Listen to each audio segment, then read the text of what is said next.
Dissecting ideologies and complexities, understanding systems and schemes through awareness and social reconstruction becomes expedient. They never told you how you offended them? I'm not on trial, so I can't go before Join the radio man, Edmond Obilo, on state affairs for local and international politics, security, extensive economic analysis, interviews, and world power play. Nigerians must choose the path they want to follow.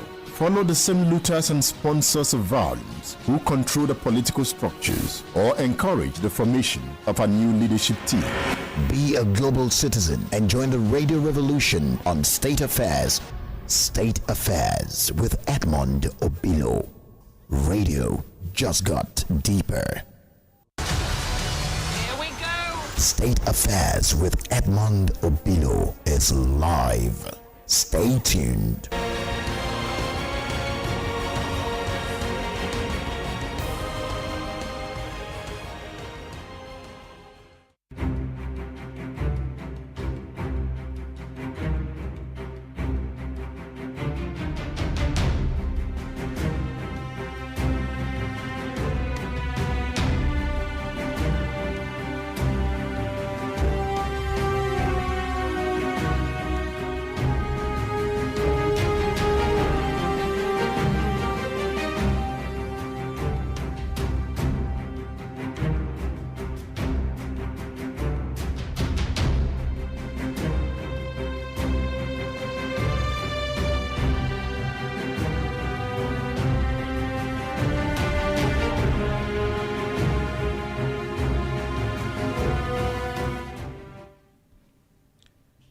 Good morning.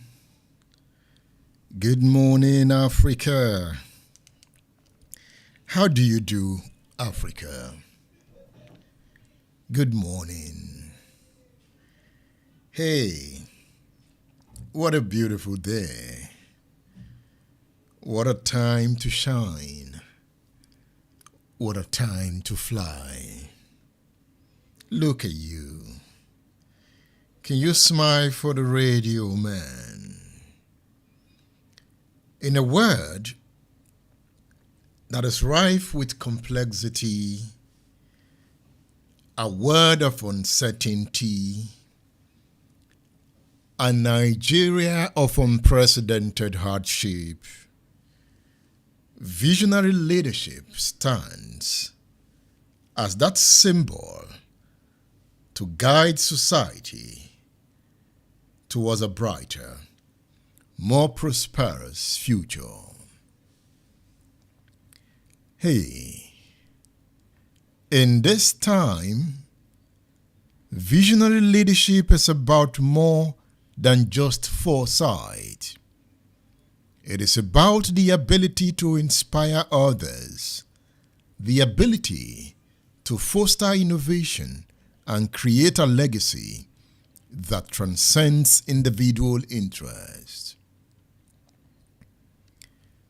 Visionary leaders are those who, in seeing beyond the present challenges, open up new possibilities for progress and human flourishing. It is more than we will do it. It's about signs that we are doing it. Do not worry. There is this horizon of hope that hangs in the clouds. Because of the rains of hardship at the time, you might not see it. It is cloudy. But you can see it through the power of your mind. If you open up your mind to that vista of hope, your mind will begin to create the opportunities that your actions can key into for a prosperous life. That is how great societies are built. But for your mind to be inspired to become innovative, visionary leadership is key. Do we have it? Welcome to this side of time. Welcome to the Radio Man's Word. It is Splash 105.5 FM, the Integrity Station. The program is State Affairs. I am Edmond Opilo. Good morning and welcome.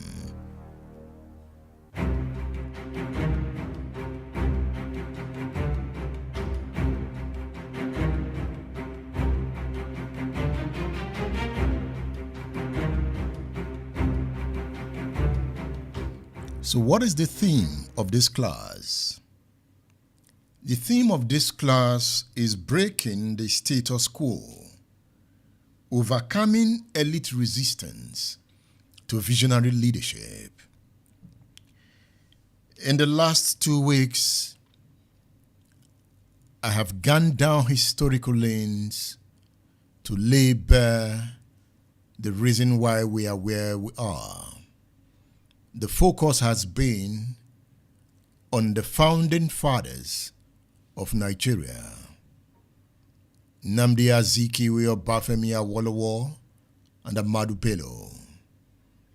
We started with their background, and that was when Dr. Bola Dauda, author of the book Decolonizing Nigeria, went down intellectual lane to explain how the backgrounds of political leaders determine their worldview.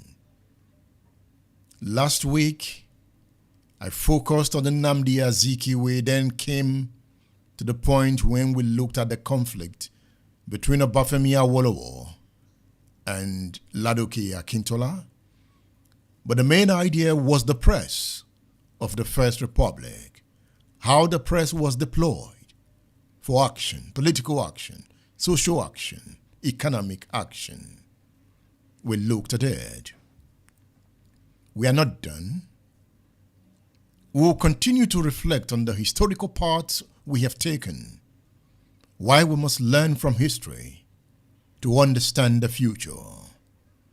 It is from the past that you can unveil the mistakes and then learn and create a better future for the children that are growing and for the ones that are not here. They will come. When they come, what will they meet? It is our responsibility to create a future. When the unborn arrives, he keys into it and flies with it. So we'll continue on that part. Look at this. Let's reflect deeply. It is an article entitled The Guardians of the Status Quo. Why Nigeria's elite resist political and economic restructuring. It is a sub-theme under the broad theme, right? I'm wondering why Nigeria's elite resist political and economic restructuring. In the South, you have this notion that it is the North that is resisting political restructuring, economic restructuring. I'm not thinking that way. I am thinking that it is the elite from the North, from the South, that are resisting political and economic restructuring. And I'll tell you why. In Nigeria, the resistance to political and economic restructuring by certain powerful classes can be directly understood through the lens of this statement by Daron Acemoglu and James Robinson in the book, Why Nations Fail. So while I was reading the book, I noted this point. They said, those who benefit from the status quo are wealthy and well organized and can effectively fight major changes that will take away their economic privileges and political power. It's a universal rule. Let me quote again. Those who benefit from the status quo are wealthy and well organized and can effectively fight major changes that will take away their economic privileges and political power. Reflect on it.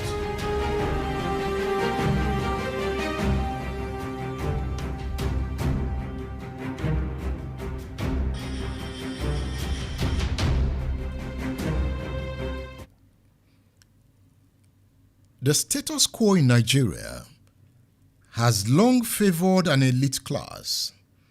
And when I talk about elite class, I'm talking about politicians, business magnates, and influential figures who have built their wealth and power within the existing system.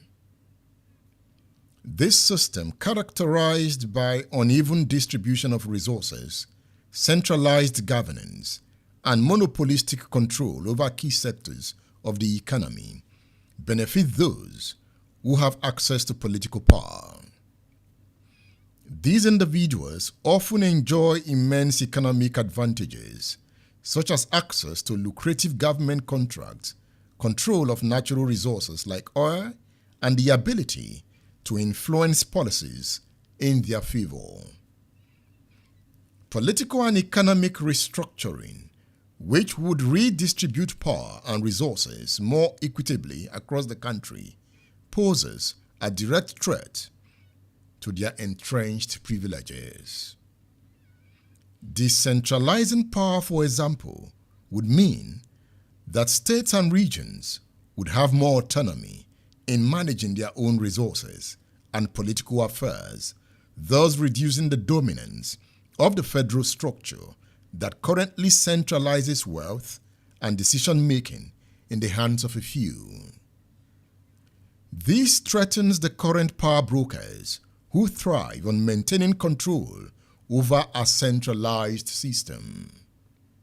Moreover, economic reforms aimed at diversifying wealth, breaking monopolies, or increasing transparency would undermine the economic dominance of this elite class. Many of these reforms would disrupt their control over sectors such as oil, banking, or construction, which have been lucrative under the current system.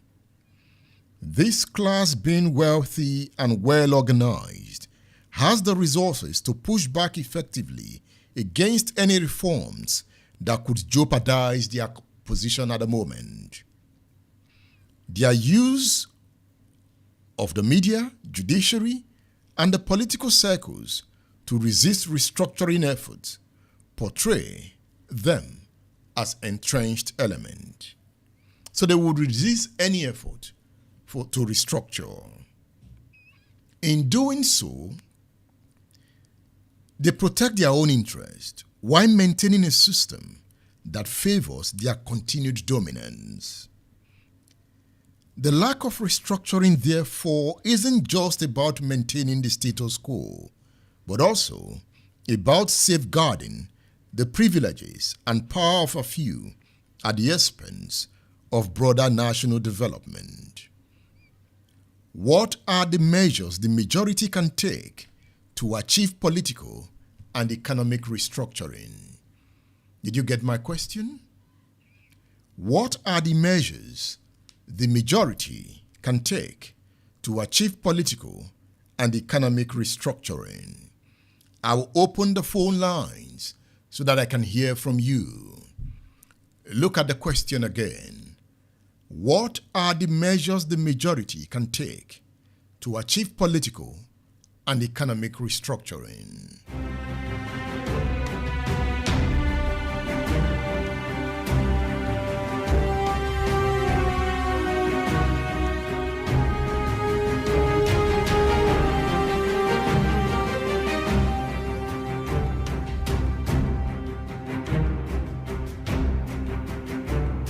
All right, you can call me on WhatsApp 080-999-18449. Call on WhatsApp 080-999-18449. That's the WhatsApp number to call. I just discussed a point, and it's a point I entitled Guardians of the Status Quo, Why Nigeria's Elite Resist Political and Economic Restructuring. So I have done an introduction to that topic. So I'm asking, what are the measures the majority can take to achieve political and economic restructuring.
I just learned there was a break in transmission for the radio end. Okay, so I'll repeat my question. There was no break in transmission from this end. It must have come from the radio end. So I made the point. Let me just recall some of the points I made before that break. I'm talking about why Nigeria's elite resist political and economic restructuring. And one of the points I made is that the status quo in Nigeria has long favored an elite class. And when I talk about the elite class, I'm talking about politicians, business magnates, traditional rulers, some top clergies and imams. These are influential figures, and they have built their wealth and power within the existing system. It is a system characterized by uneven distribution of resources, a system of centralized governance, and monopolistic control over key sectors of the economy. And it benefits those who have access to political power.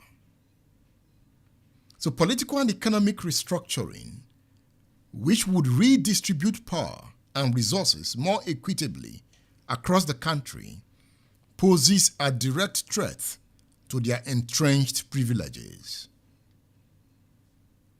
So economic reforms aimed at diversifying wealth, breaking those monopolies, or increasing transparency would undermine the economic dominance of this elite class. You know, I wrote this article when somebody called me privately and asked, so why is the North resisting restructuring? I told him I don't think it's the North that is resisting restructuring.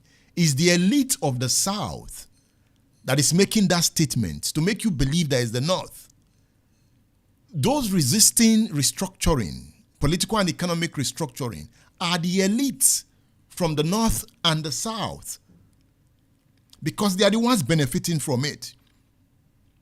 So sometimes they just play it up. They tell you they want to restructure. You see, they just go, constitutional review, and you are excited. Before you know, it dies down. It is pretentious. They don't want it because they are benefiting from it. So they will not want that restructuring. They are the main beneficiaries, the elite from the South and the North. So they play it up once in a while. Before you know, it dies down and the status quo remains. Haven't you seen? So I'm asking, what are the measures the majority can take to achieve political and economic restructuring? So that is the question. You can leave your comments on Facebook, on X, on LinkedIn, on YouTube. You can leave your comment on State Affairs app if you are listening on the app. And you can also call. You call on WhatsApp. Remember, when you call, especially if you are listening on radio, there's this about 3, 4, 5 seconds delay. So you cannot use your radio to monitor when I pick your call. You will use your call. Immediately you call and I pick, it will start counting. Then you know you are on. You don't need to monitor it from radio because it is delayed. It is delayed. When you say hello, Edmund, you will hear it after 3 or 4 seconds. So if you now use that to monitor, you won't get it right, okay? So the number to call is 080 999 18449. That's the number to call to contribute. 080 999 18449. What are the measures the majority can take to achieve political and economic restructuring? It is not an impossible task. It's something that can be done. But I want you to tell me, how can it be done? How can the elite be countered for us to have a redistribution of wealth, a redistribution of power? So you can see why the elites are ready to kill to have power, because their continuous hold on power protects their economic power. That is why they can kill. And that is why you cannot get power. They can fight you, they can outmuzzle you. All right, we have the first caller. Hello, good morning. Hello, good morning. Good morning, Mr. Obilo. I greet you. Yeah, we're actually enjoying your presentation. I'm in the class this morning. Thank you. My name is Sunday Ademola. Yeah. You actually made the actual point, which is the lack of distributions of or equitable distribution of income. Because even the way there is scarcity, inflations, government are getting more money. And if government is getting more money, the masses are the owner of that money. So the masses are supposed to benefit more. But because there is no equitable distribution, these people are still the one taking the 99% of the money that belongs to the masses. But to me, you're asking for suggestion for the way out. But I'm looking at it that the only suggestion is revolution. That's the way I'm looking at it, because these people will not let it go. They are ready to rig. People that are in their INEC, they are placed their people in the INEC. Hello? Public fund, the way they are distributing public fund. Hello? Our rep, you can see. Okay, it keeps breaking. So they are not going to release this power willingly. The only thing I'm thinking is that, which I believe could be the solution,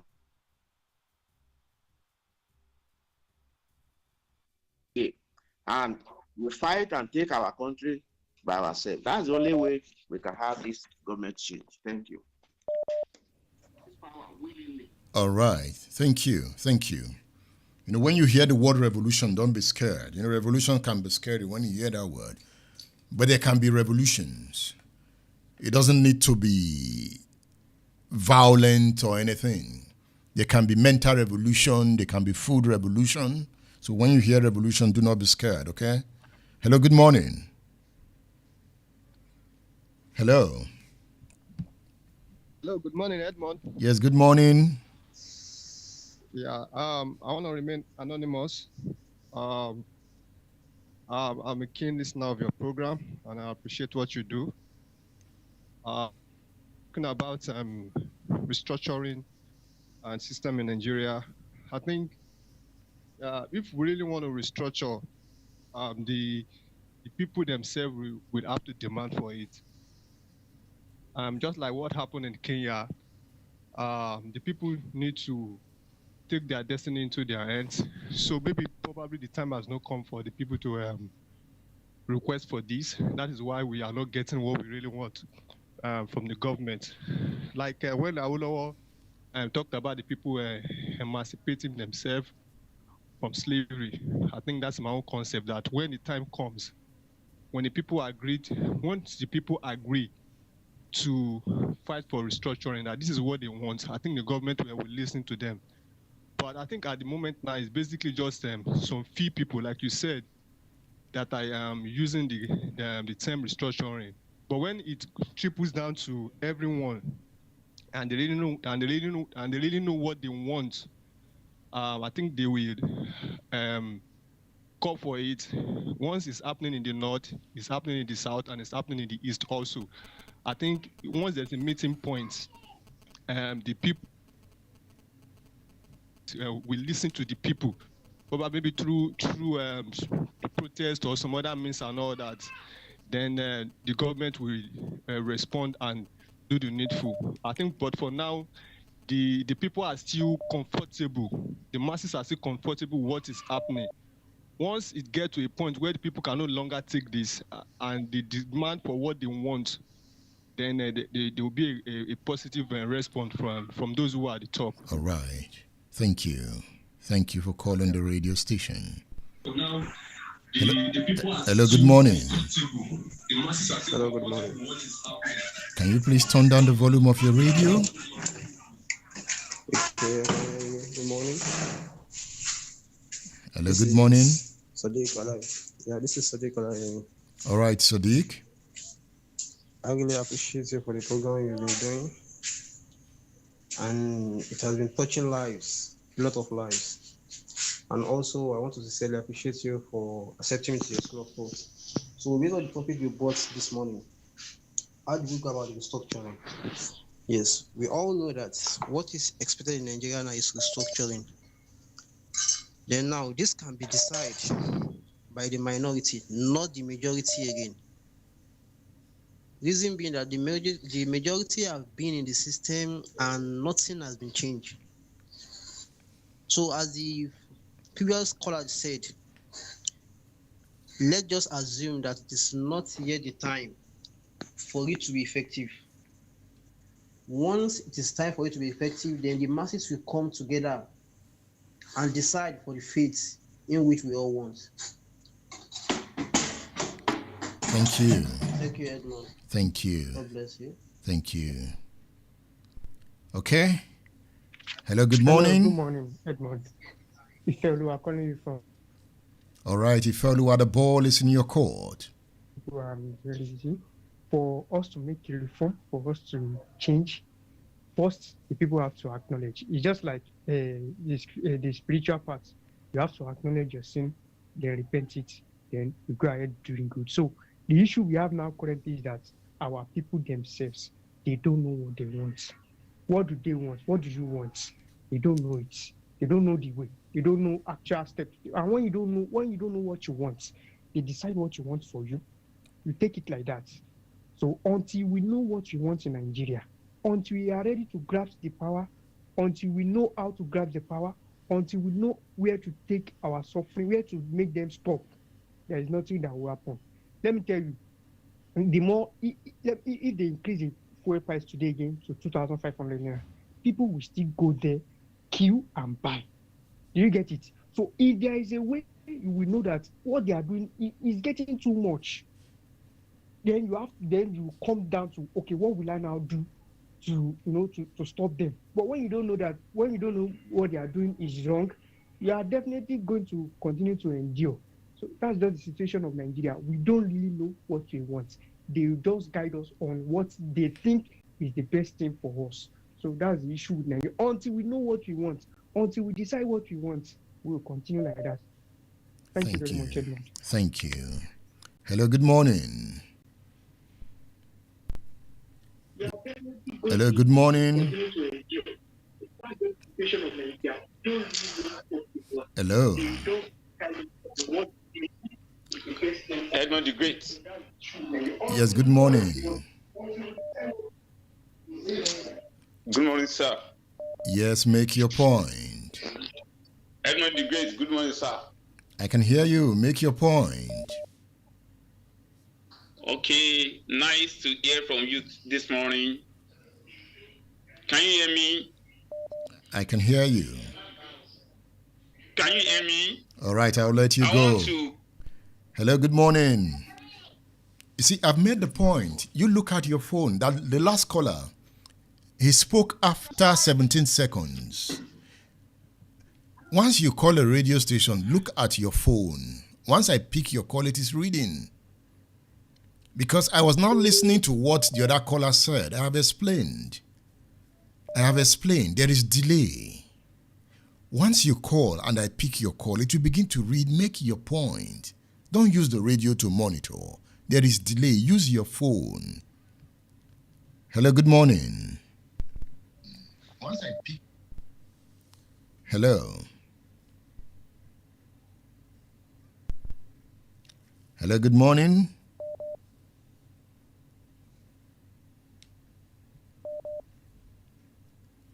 Just keep trying. Hello, good morning. Good morning, Good morning, Edmond. Yes, good morning. My name is Olayinka Jimo from LLA, Ibadan. Good to hear your voice.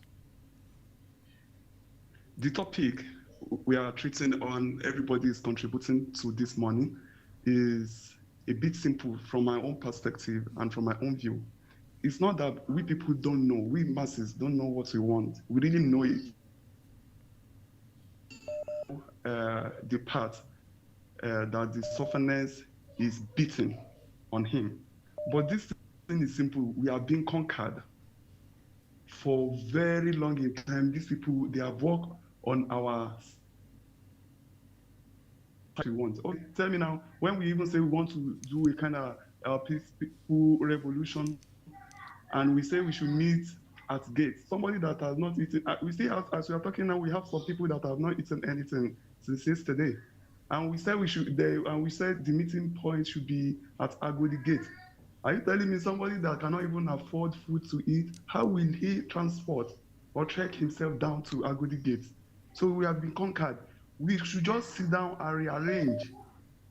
We should produce new power.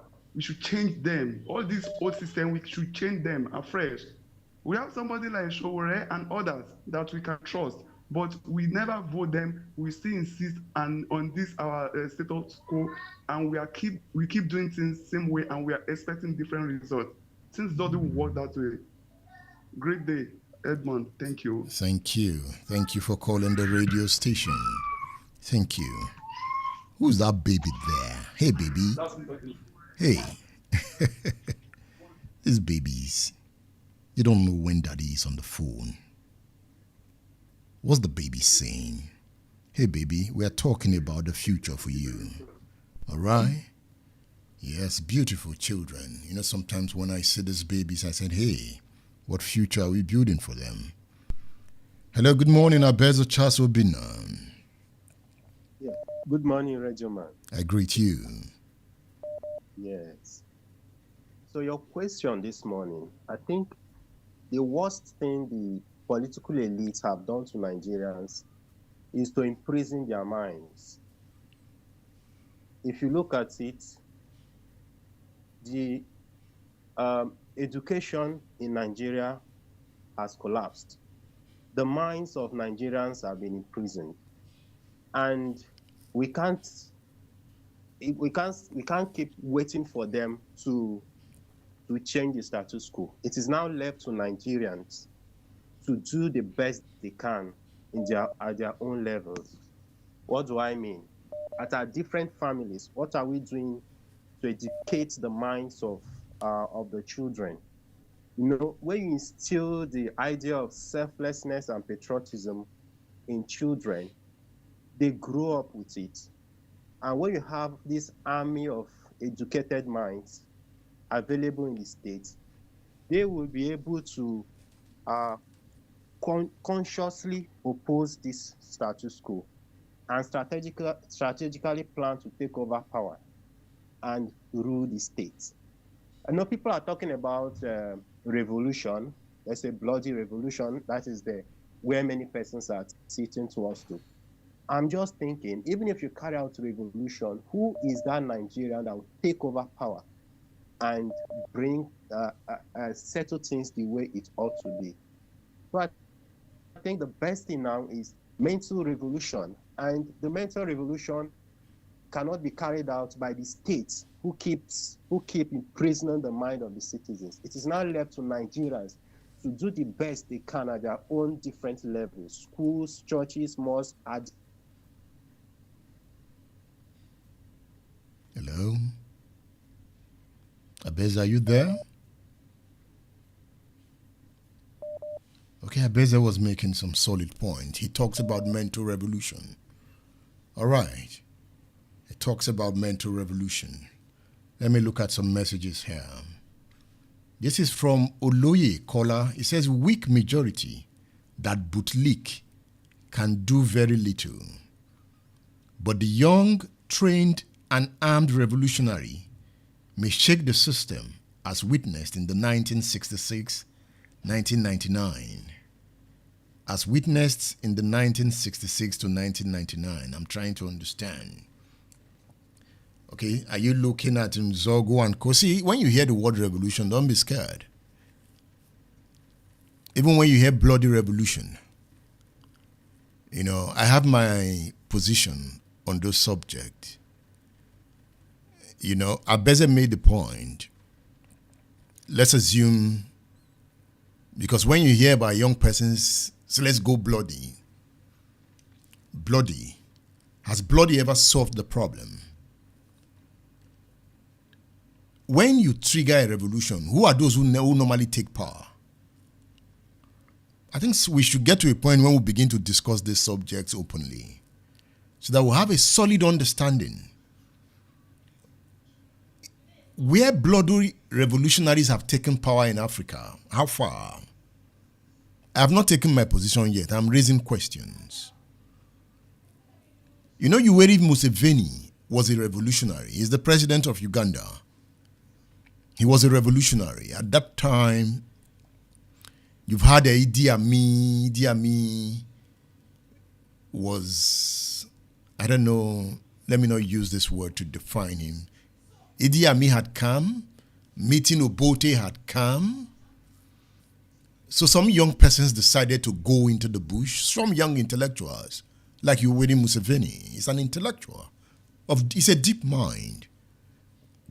And by 1986, they were able to take power in Uganda. From 1986 to 2024, Yoweri Museveni is still the leader of Uganda. Uganda is not an example of advancement in any way. He has had more than 30 years to totally turn around Uganda. You know, sometimes they say 8 years is not enough. That you need more time to consolidate leadership and then initiate viable alternatives. So Yoweri Museveni had the time. He came in as a revolutionary, a tough one for that. In fact, recently I listened to one of his speeches when he was taking on the World Bank, the IMF, revolutionary speech. But has Museveni been able to bring ideals of progress to the people of Uganda? Then you have another dictator in Rwanda, very close. In fact, Paul Kagame was among those who helped Yoweri Museveni to become the president of Uganda. He was part of the rebels who fought with Museveni. That is why Museveni also backed him at some point, and he became the leader of Rwanda. But if you put both men, both of them are dictators. If you put them side by side, one of them is more progressive in terms of policies, but he's a dictator. That is Paul Kagame. Rwanda is becoming an example. So, both of them are revolutionaries. They came to power through the barrels of the gun. But one is doing well, one is not doing well. In that case, revolution does not really, whether bloody or not, does not really bring good governance. What then is the difference between Paul Kagame and Yoweri Museveni. I'm trying to lay that groundwork for you to discuss. I've asked the question, so you are not helping me to answer. Hello, good morning. I've asked the question. Hello, Bright Ogbonna. Good morning, sir. Yes, good morning. This is a beautiful class today. It speaks directly to the people itself, those of us, the majority itself. The truth is, like you said in one of your class, you quoted Mas in one of your class, where he said, the idea of the ruling elite become the domineering ideas. I think that's basically what we are having right now. They are holding the people down, using media, using every tools of propaganda. You know, the media, how many of them are actually speaking towards this line that you are bringing? What are the solutions? Why are we having it so difficult for us to reform Nigeria, if I must use that word, because reformation is also not the ideal thing for us to speak about. Restructuring and the rest of this, all these words are just words they are using to still keep us where we are. The truth is, for us to have fundamental change in what we are experiencing, like many have spoken, some have said mental revolution, which is one aspect of it. Some have gone revolution, the other aspect of it. I wouldn't want to go towards that side. But the truth first is that we must, first and foremost, deconstruct ourselves, which is the mental revolutionary. We have to understand where we are going. What are the ideas we want to instill? You can't just say revolution, like you have made mention of Museveni in Uganda, the man in Rwanda, most revolutions that we have seen. The truth is those ones are not revolutionaries. That's my own take. I wouldn't say.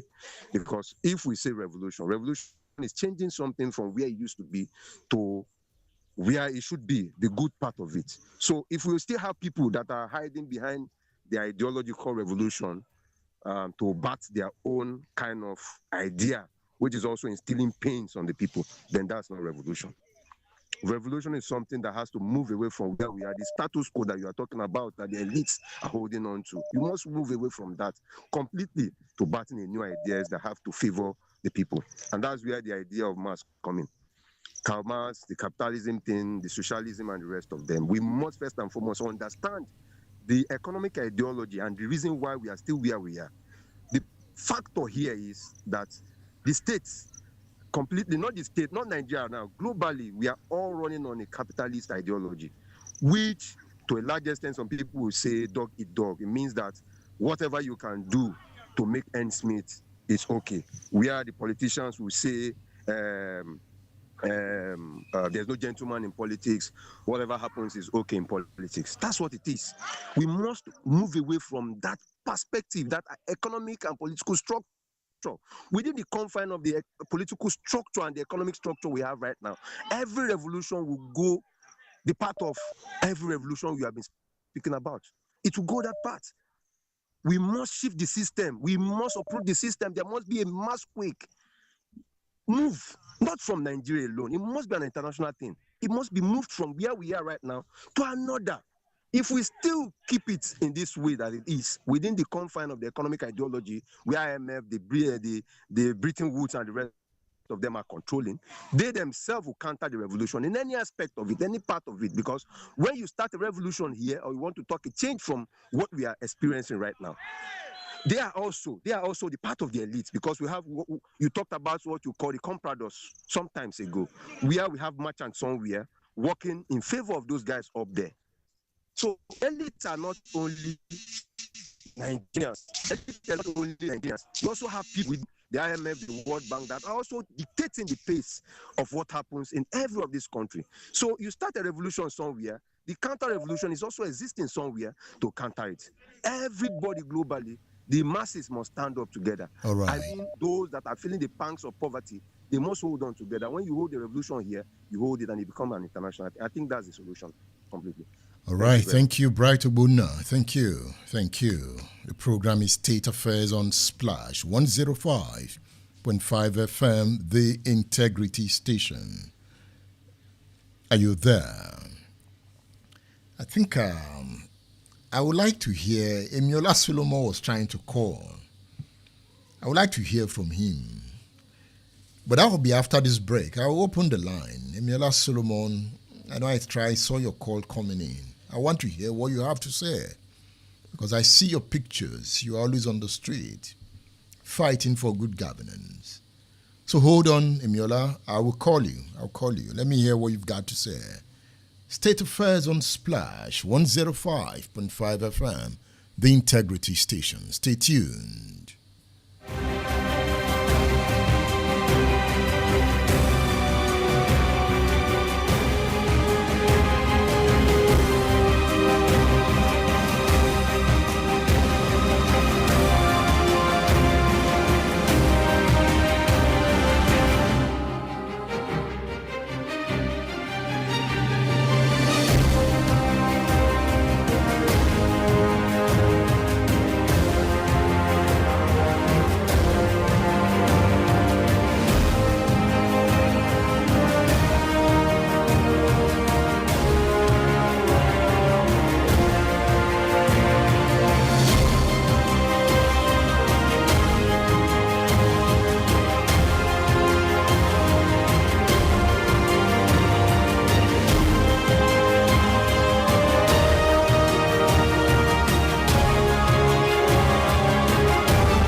Our journey has been one of highs and lows.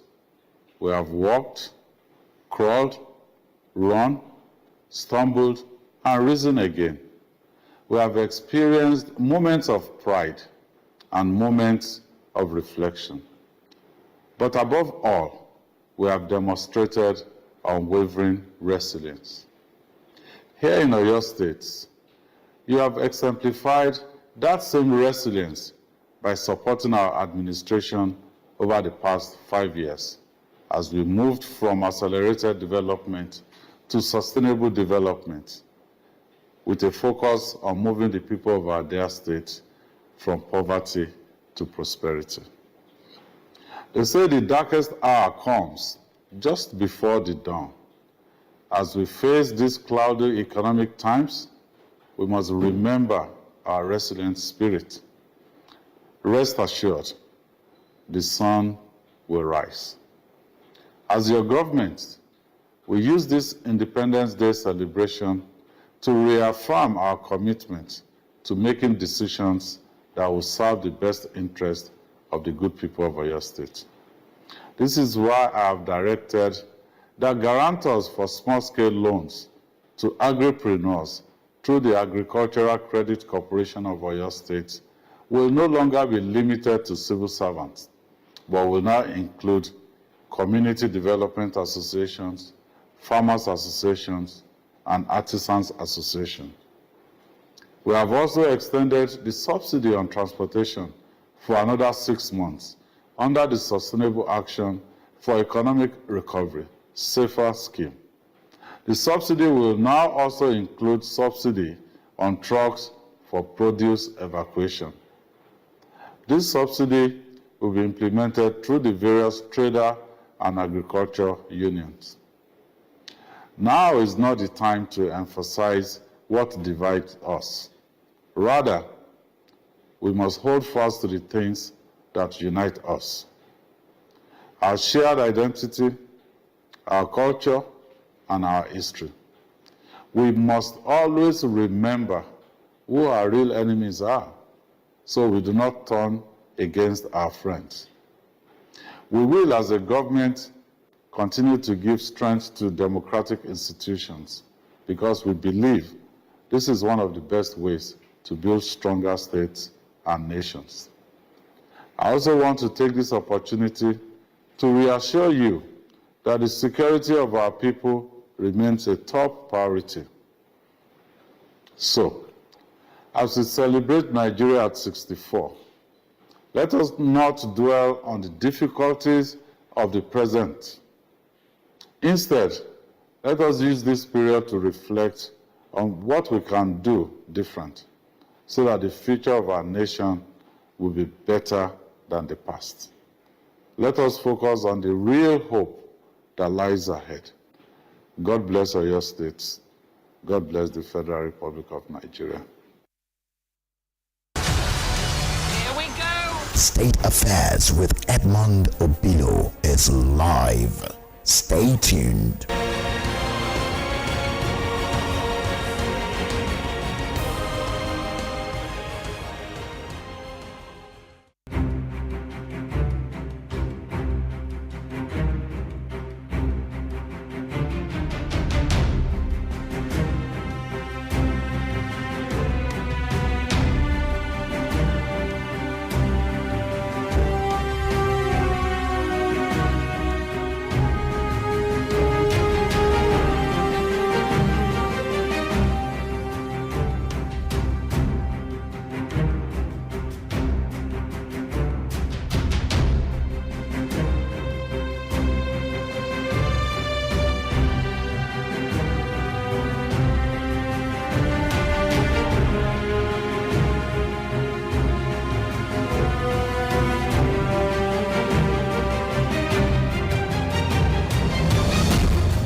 The program is State Affairs on Splash 105.5 FM, the Integrity Station. Okay, I have Solomon Emiola on the line. Hello, Solomon. Hello, good morning. All right, the ball is in your court. Let's hear from you. Okay, thanks for this opportunity, and I will love to contribute now that, as we all know, revolution is the only alternative to these abnormalities. And we can learn also from French Revolution. It was sparked by high cost of bread. And what we have at this present stage is similar. And at the same time, we need to also look at it inward. It takes a decade, that is 10 years of uprising before the revolution could benefit the people. If we go far and start giving instances, talking about the Iranian Revolution, the Russian Revolution, something sparking. Arab Spring, same thing. The high cost of living in Nigeria has gotten to the point whereby the Nigerians has been pushed to the wall. And there is this illusion that people say, oh, when Nigerians got pushed to the wall, they will still look for means to escape. No. Who expected NSAS October 2020? Nobody expected it. And it was as a result of September 28th ineffectiveness of the NLC, the labor union. So this alone tells us that Nigerians youth are conscious. 2020 till now, we could see rapid resistance from the youth, from end police brutality, end SARS. It metamorphosed into end bad governance, which speak volumes that Nigerians are conscious, and the time that is remaining for the revolution to have started, and it has even started. Because when you say, oh, has it started? Yes, it has started. Because if Nigerians can be on streets for 2 weeks without even waiting for the government, they keep on engaging. And immediately after the government intrude the process, they still continue. They did not stop. And that was why it was even easy for Nigerians to even start calling for the removal of the president. Then, that is during President Muhammadu Buhari's regime, in which the president himself affirmed that this protest is not even about police brutality. It is about systemic change. So the ruling class, they themselves, they knew that the revolution is the only alternative, and we that we are the oppressed, we've gotten to the point whereby we cannot return, because our lives, everything that pertains to our living, it pertains to governance. And in a situation whereby it is not working, functioning the way it should, we the people, we will resist, and we've been resisting. All right. So Endsars Ebola is coming up now, 4 years of no justice. It will be here tomorrow at Ojo Roundabout. And it was even covered that there was no massacre at Ojo Roundabout. which we have a testament, evidence to that there was a massacre. You are now moving it And out people to did something else, Emiola. Answer my question. You see, don't take it to somewhere else. The question is, what should we do to ensure that we redistribute wealth? I'm not going to NSAS massacre. No, what we need to do to make sure the wealth is being redistributed is through revolution. All right. If revolution did not take place to overhaul the whole system, there will still be this inequality. Thank you. For instance, Thank you. You have made your point. You have made your point. I've given you 4 minutes, and I think we will come. I'm going to end that discussion now. Everybody has made their point, and revolution seems to be the dominant conclusion. It seems to be the dominant conclusion. Revolution. In that case, I will dedicate an edition of this program to say, what is this revolution everybody is calling for? You know, I have looked at the French Revolution on this show. I did an analysis of the French Revolution. And one thing that came out of the French Revolution was the right of man. The right of man. But again, the French Revolution was hijacked by the same elite. You know, after the revolution, those that led the revolution began to fight among themselves. They began to struggle for power. And in that struggle, dictatorship then emerged from among themselves. They began to kill themselves. They began to reenact the same character of those they removed. You know, the French Revolution was to dethrone monarchy. Even the monarch was killed. That is Louis XVI and his wife. They were guillotined. But those who now took over began to struggle among themselves, that they now even killed the leader of the revolution at some point. So what did it lead to? It now led to a military takeover. The top military general now took over France. And that is today we talk about Napoleon Bonaparte. So Napoleon Bonaparte took over France for about 15 years. So he then launched a mission to conquer the whole of Europe. And he was defeated in the Battle of Waterloo. So today somebody say you will meet your Waterloo because Napoleon Bonaparte was defeated in the Battle of Waterloo. At that point, the French Revolution launched what was called a reign of terror. A reign of terror. Those who launched the revolution became terrorists themselves. So to what extent can revolution change society? And what kind of revolution? Is it democratic? You know, there was an American Revolution. There was an American Revolution. For the American Revolution dethroned the colonialists that were governing America. And they began to democratically redefine themselves. But in the process, it also led to the American Civil War. You know, when you suddenly dethrone the elite class, that means you dethrone the economic class, there will be some level of instability. So in trying to put that country together always takes time, and it leads to different crises.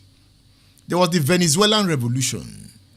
The Venezuelan Revolution that gave birth to Hugo Chavez. Is Venezuela better today? Hugo Chavez is no more. He died as a president. His deputy took over. His deputy is still there. Venezuela is unstable. Has revolution solved the problem of Venezuela? There was the Arab Spring. In Egypt, in Tunisia, Hosni Mubarak was removed. Hosni Mubarak was removed in Egypt. Who took over? The army general. Okay, at some point, the Islamists came in. What's his name? He governed for 2 years. But as we speak, Egypt is under an intense dictatorship. It's under an intense dictatorship, even more intense than what's his name? The man that was removed in Egypt. In Tunisia, there is a president now that have emerged as a dictator. That is not to say revolution has not worked in some places. In France, it worked, but it took time for it to stabilize. Dictators emerged before stabilization then came. In Africa, it has not worked. It has not worked. Mugabe was a revolutionary. He led Zimbabwe's fight for independence. In fact, he led the Zimbabwe war against the white. Is Zimbabwe better today? I am raising this point to create point of discourse. There was the Russian Revolution. The Russian Revolution that was led by Lenin. Lenin could not sustain the revolution because he had to die at some point. But he gave birth to Joseph Stalin, one of the most dangerous dictators that the world has ever seen. Stalin killed more than 10 million Russians to stabilize, to gain power. And Russia is still in that part. That's still part of dictatorship. So I'm asking, is it mental revolution we need or the road? So someday we will discuss revolution. We'll discuss it keenly, not on the ground of fears. Because even some of the elite who are in power today at some point talked about revolution. What kind of revolution? Is it revolution of the... Will revolution succeed when the minds of the people are not revolutionized? Now, some of the persons you are thinking will take over, do you know their personal instinct? These are questions. But I thank you for sharing your idea. So I can say, from what I have heard, let me try to summarize. You can disagree with me too. You can also give me examples of positive revolution. You can leave your comments on the post.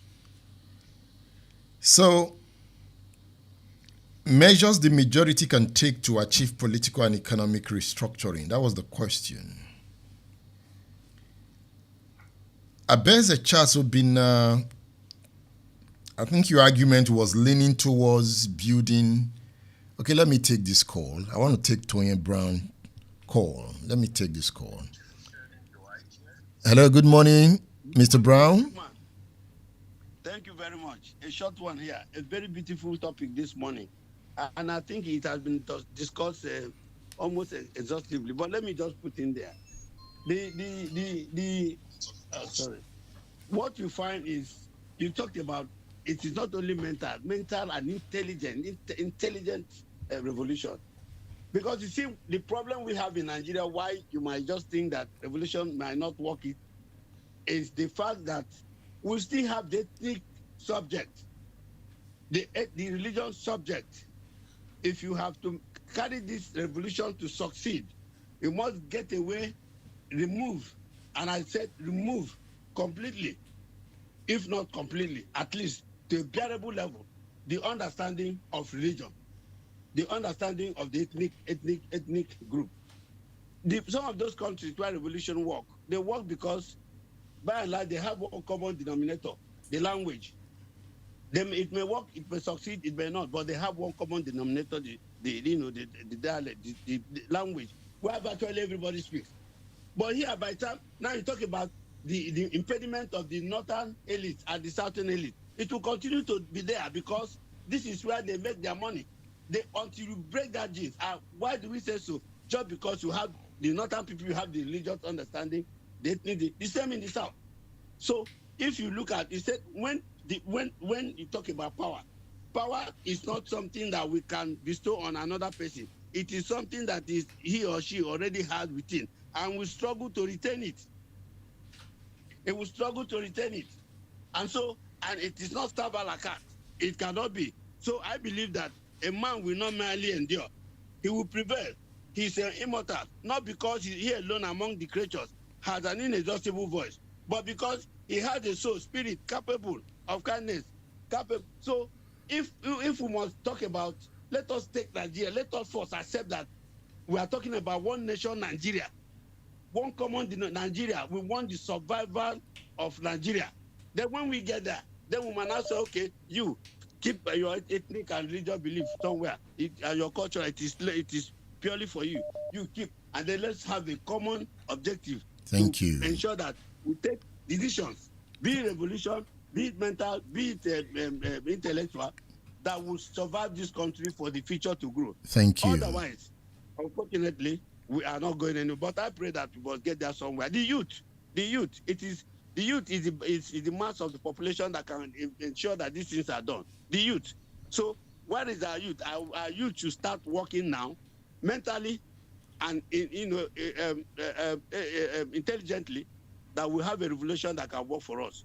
Giving way, I have said it, keeping aside the ethnic belief, the religious belief, and I think we'll get there. Thank you very much, Edmond. Thank you, Mr. Tony Brown.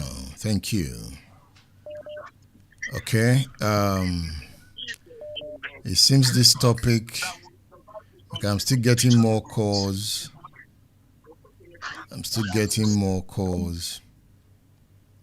Okay, let me take this from Mr. Olani. Hello, good morning. Good morning. Good morning, This is sir. Abiola Odeji Olani. Good to hear your voice again. Thank you. I want to add something to the deliberation this morning. People should stop thinking that you can separate religion from politics or separate religion from entrepreneurship.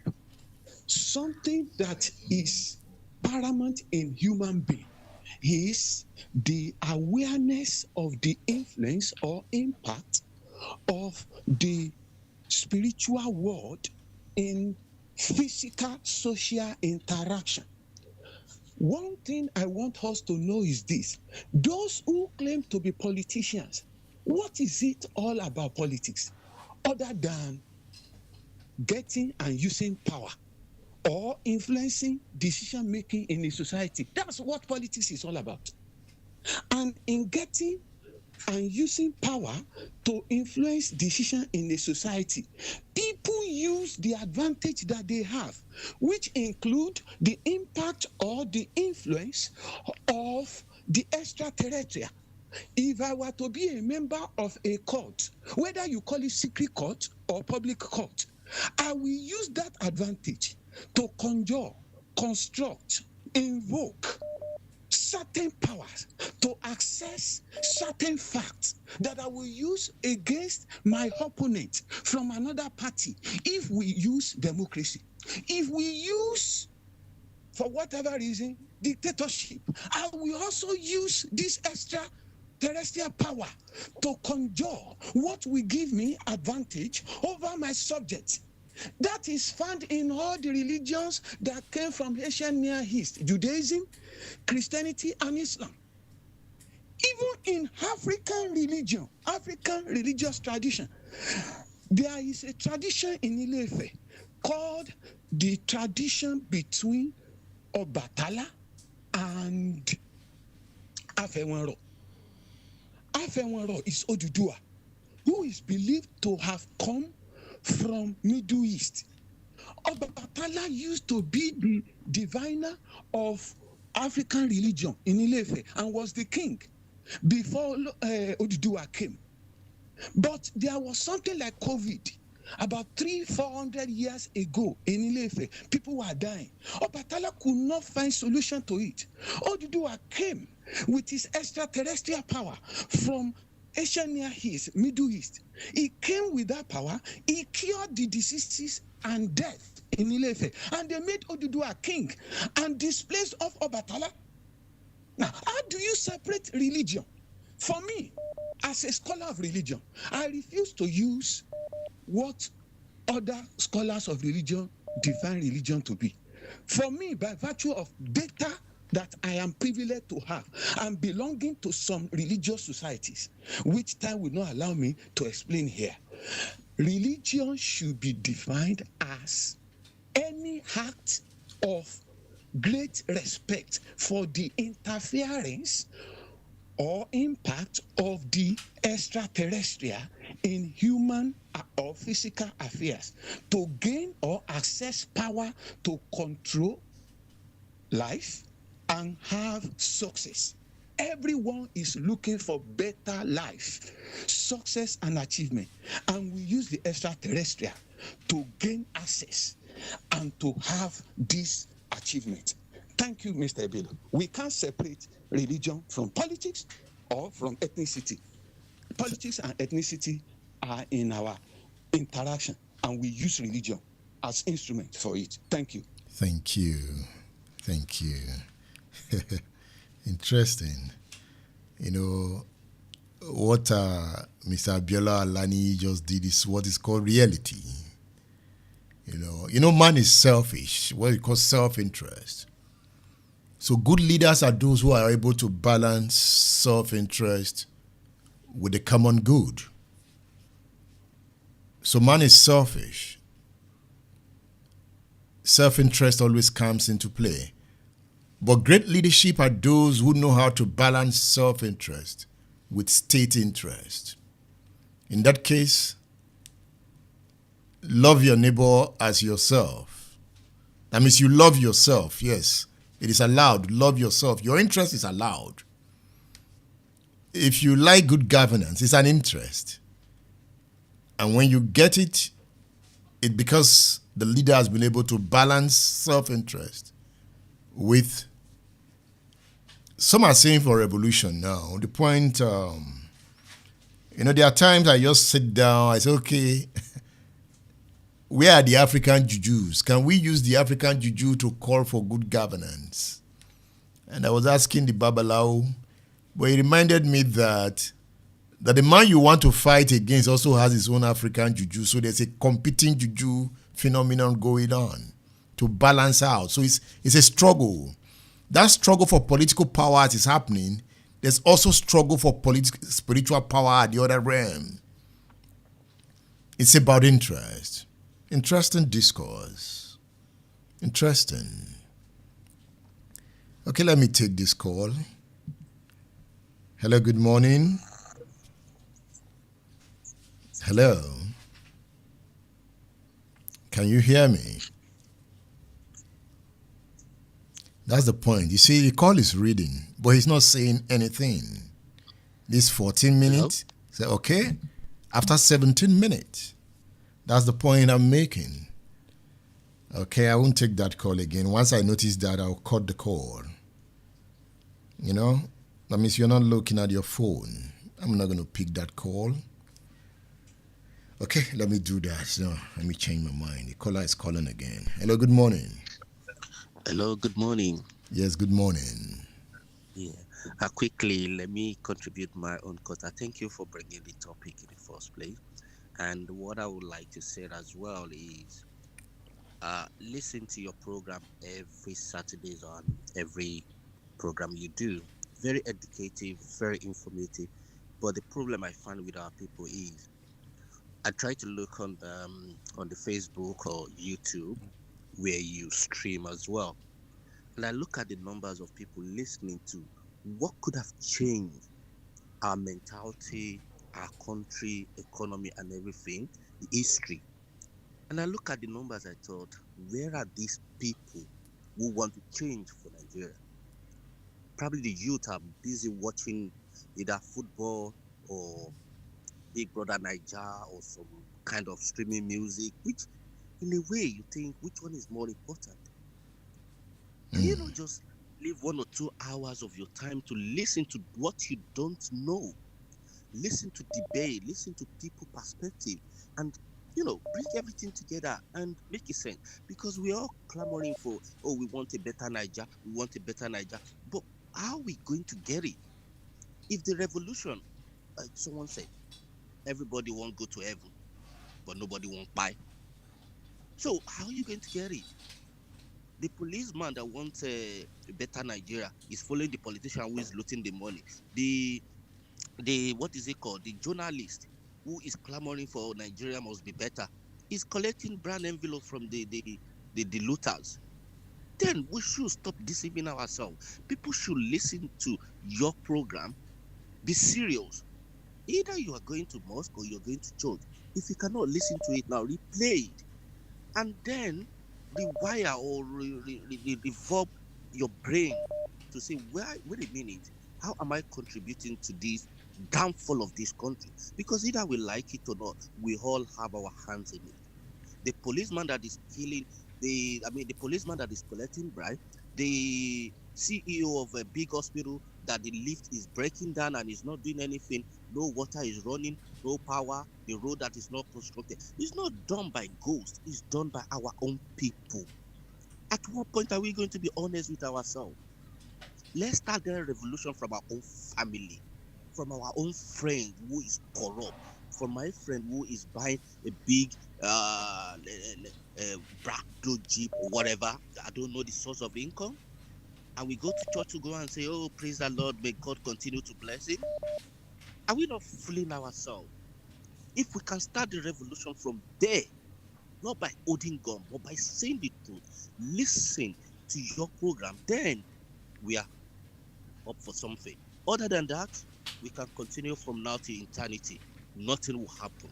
We will continue to be a slave to ourselves and to generation coming ahead.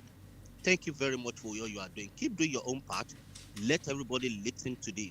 Pass the message and see what are you doing to change that country. Because you cannot expect Edmond Obilo to be doing the talking without you taking the action. I'm taking the action. I'm disciplining myself to say I'm not bribing anybody. I'm not going to corrupt. I'm not going to live beyond my means. And once I can tell myself that, then I'm revolutionary in my mind as well. Thank you. You very much for all you're doing. Thank you. Thank you. Yeah, thank you. Breaking the status quo, overcoming elite resistance to visionary leadership. Overcoming elite resistance to political and economic restructuring. From your discourse, I can hear your voice. You are calling for the building of mass political awareness and civil engagement. It means the majority must become politically informed and engaged. That's partly the point the last caller made. If you want change, what are you listening to?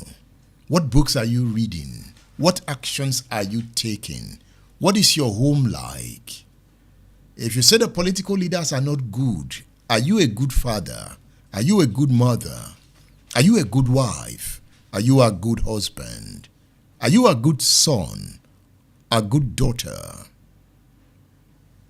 You see, grassroots movements and public campaigns can educate citizens about the importance of restructuring and how it will benefit regions, industries, and the broader economy. That was why I was happy that Solomon Imiola called. He's constantly involved in civic education.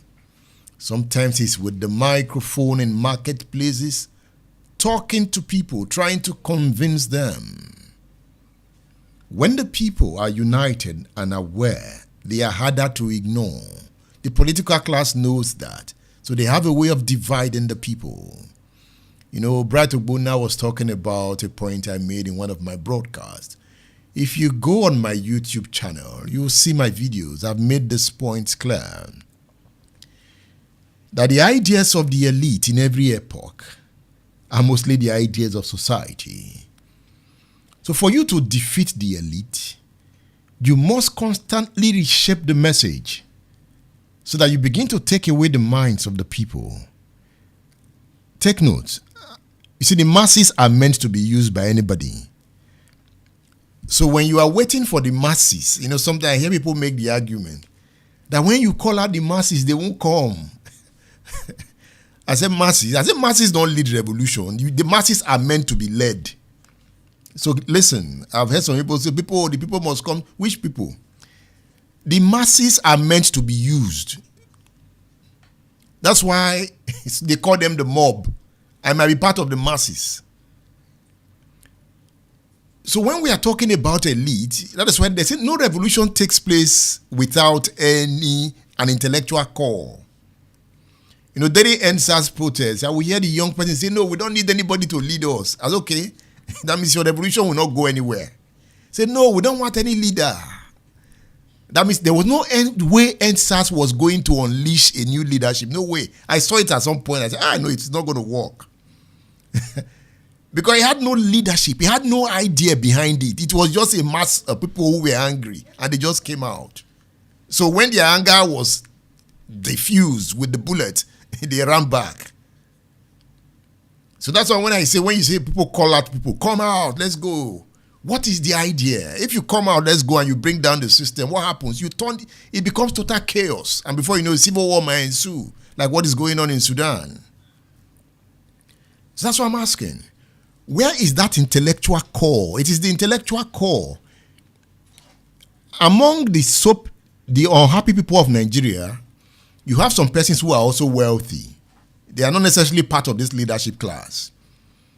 They are okay on their own. You have leaders, some of them in the university, they are brilliant. But what is going on is that they are just comfortable. I beg, I don't feel kill myself. If they were building their own movement, then you now get what you now have counter messages coming. They now become competition. In fact, it is that competition that leads to development really. Then the elite will wake up and know there are other messages. So that so-called elite now begin to change their messages so that they are not displaced from leadership. At that point, they now begin to accept some ideas and they begin to restructure because they know there is now a counter-argument coming from the other side that is also led by elite. Elite will always lead.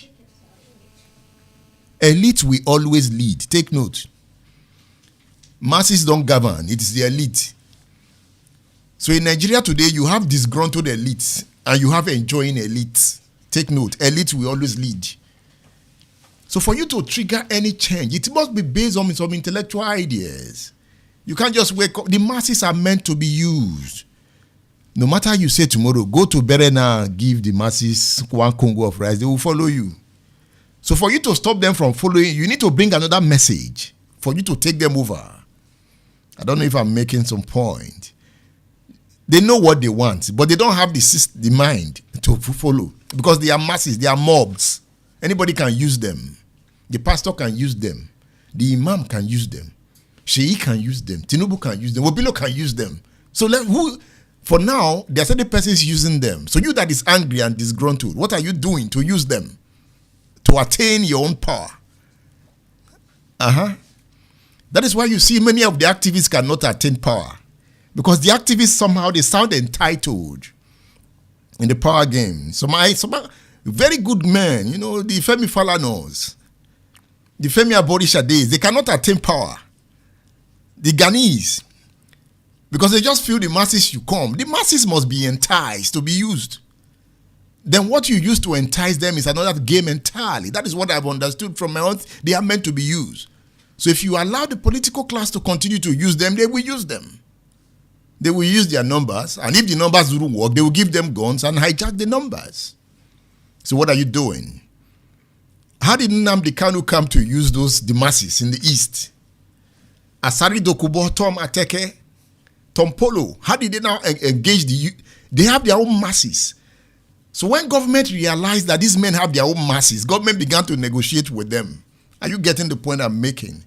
But the point is that what did they use to get their own masses? Those guys used guns. Nnamdi Kanu used Biafra. If Adeboye comes now, government will negotiate because government knows that Adeboye has his own masses. So the activists don't have their own masses. They are only expressing anger on radio, on TV, but they don't have their masses. They cannot organize and get their own masses. It is that your masses behind you that will make the government, the status quo, begin to shiver. So get your masses. That's the point I'm making. You can counter me if you want. Counter me. I want to be countered. I want to learn from you. Hello, good morning. Are you there? Hello. I have picked your call. Make your point. 15 seconds. 17 seconds. He's not saying a word. Yeah, my name is Bachwada. All right. To understand that many of us are listening, but not many people are having access to the internet. And another thing I want to say is that I want you to devise a means of taking this program to many other states in Nigeria, because I see this program as an international program and not just for the Southwest here. How will you be able to make this program reach audience that are from other states so that the other youths can benefit? Thank you. All right. Thank you. Thank you. Thank you. The line is open. I'm ready to listen to you. I want to learn from you. That is why I asked the question. Because I've been studying revolution. I've also been studying African social structure and saying if it worked in France, will it work in Africa? Is humanity the same? Is humanity the same? Call, I want to hear you talk. 080-309-18449. All right, DJ Yusufu is here. DJ. Hello, DJ. Good morning. Yes. Well, I am calling in not to counter you, but to totally agree with all the points you have made this morning. Totally. I believe that what this country needs is not a violent revolution. I speak against it. I totally deploy it. There's nobody that knows the history of the world that would encourage violent revolution. We know what came out of the French Revolution. It was Napoleon Bonaparte. We know what came out of the Nigerian Revolution of the 1966, January 15th. It wasn't a good one. Okay, it was a civil war. So nobody prays for it. What we need now is a mental revolution. And those people who have eyes to see and ears to hear would already know that the revolution is going on. It has started. It has started on the ground. So in 2007, when I was a single man in Old River Road, that I discovered Edmond Obilo, and I started listening to him. You know, to the point that when I'm preaching in church, I tell my members, "Did you listen to Edmond yesterday?" It's almost like a prerequisite for before you come to church, you must listen to Edmond. Okay, it's a silent revolution. It's a mental thing. We have to change our minds completely. Why are people waiting for masses? Masses have never been used in a revolution. It is always a mind. A mind. You know, the other day I was telling you that, the best use of money I've ever used in my life was getting all the written works of Obafemi Awolowo. Awolowo knew that the people of his time would not understand his message. And he wrote books for our generation. Why are we not reading him? Why are we not implementing his ideas? I'm bringing Awolowo into my home, into my marriage, into my church. And I'm seeing results. That is the revolution we need. Not some violent revolution. Young men always think because they have strength, they can pick up guns and overthrow everybody. Now you overthrow them, what are you going to put there in as replacement? That's what I have to say this morning. Thank you, Deji. You know, the discussion is getting more intense that I wanted to end it. But if you still have something to say, you can still call in. You can call in, let's hear from you. You know, what is going on now is intellectual discourse. That's what is going on this show. You know, that is what is going on. So please, when I pick your call, just go ahead and make your point. Hello, good morning. Hello. Good morning. Yes, good morning. Yes, Sanyolo Ade, I'm on the line. Good to hear your voice. Yeah, everything everybody is saying is good. But to unite Nigeria, we need a better unification of a good mind, good coins. What do I mean? So you don't need a nation, a country where I'm a Yoruba man, that I can go to East and build a house there. If I'm a Yoruba man, I can go to the North and understand and vibe for a post there. That is a country, not a country of divisions. Not a country in a region can ever sell the land to any other region, to any other part. If this can happen in Nigeria, the development will come to this country. Not about the religion, not about the politics. Until we have a good mind. If I'm a Christian, I can eat what a Muslim is eating. What is Babalawo is eating.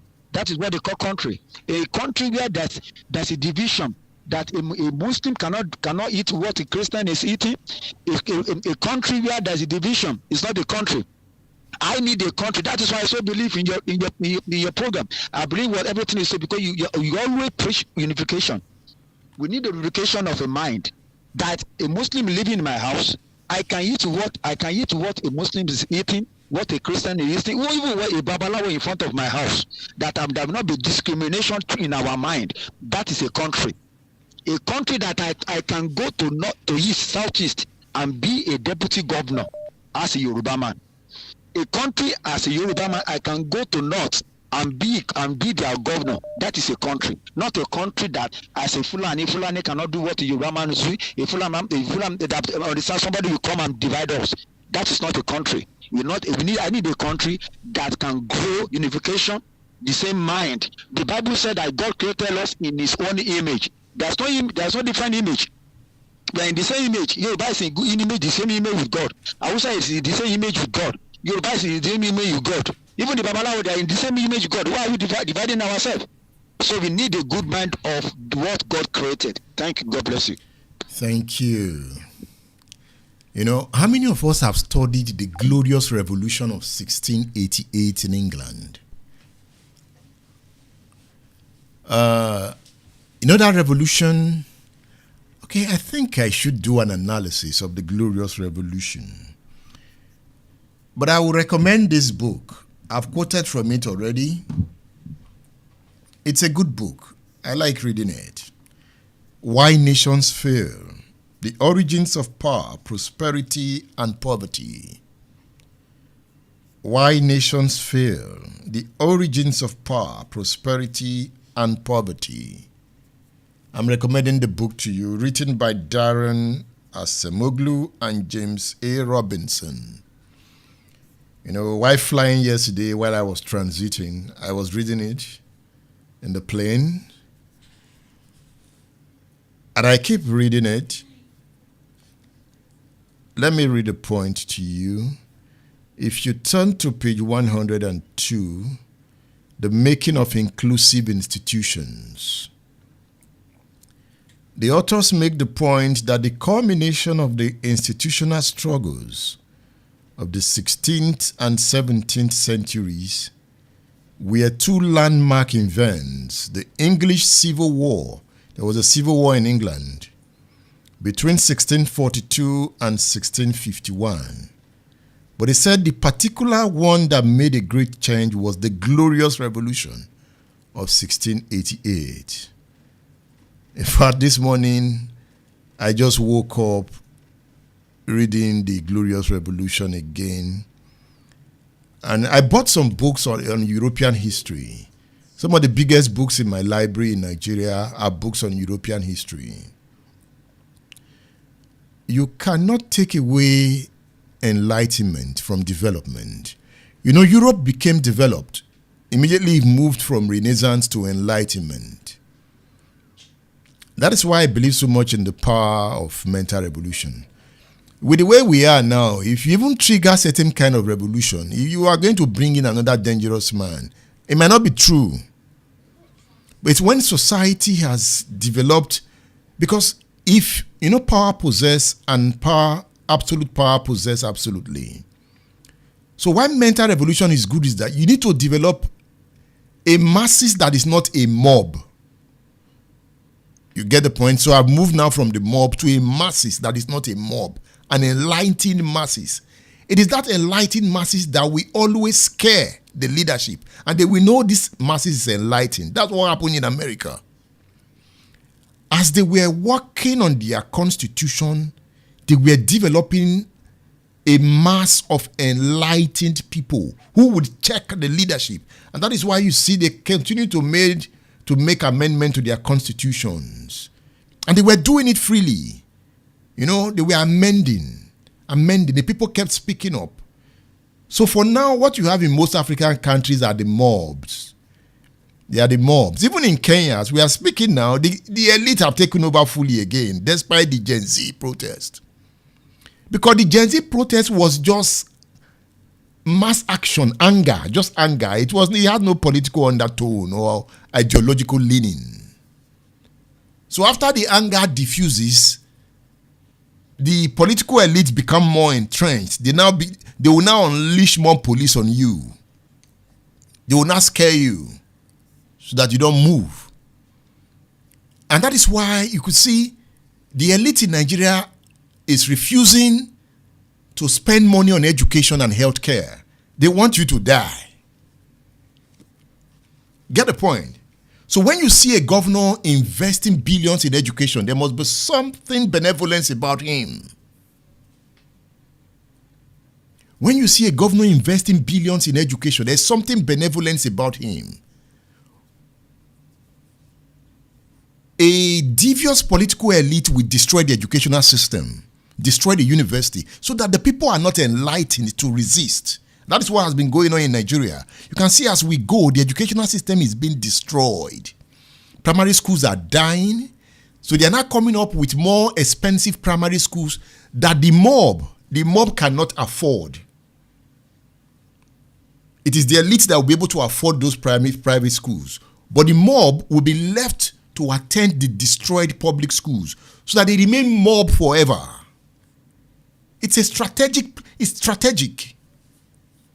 You know, when Tinubu was saying, grab it, take it, he knows what he was talking about. He will use the mob to take it.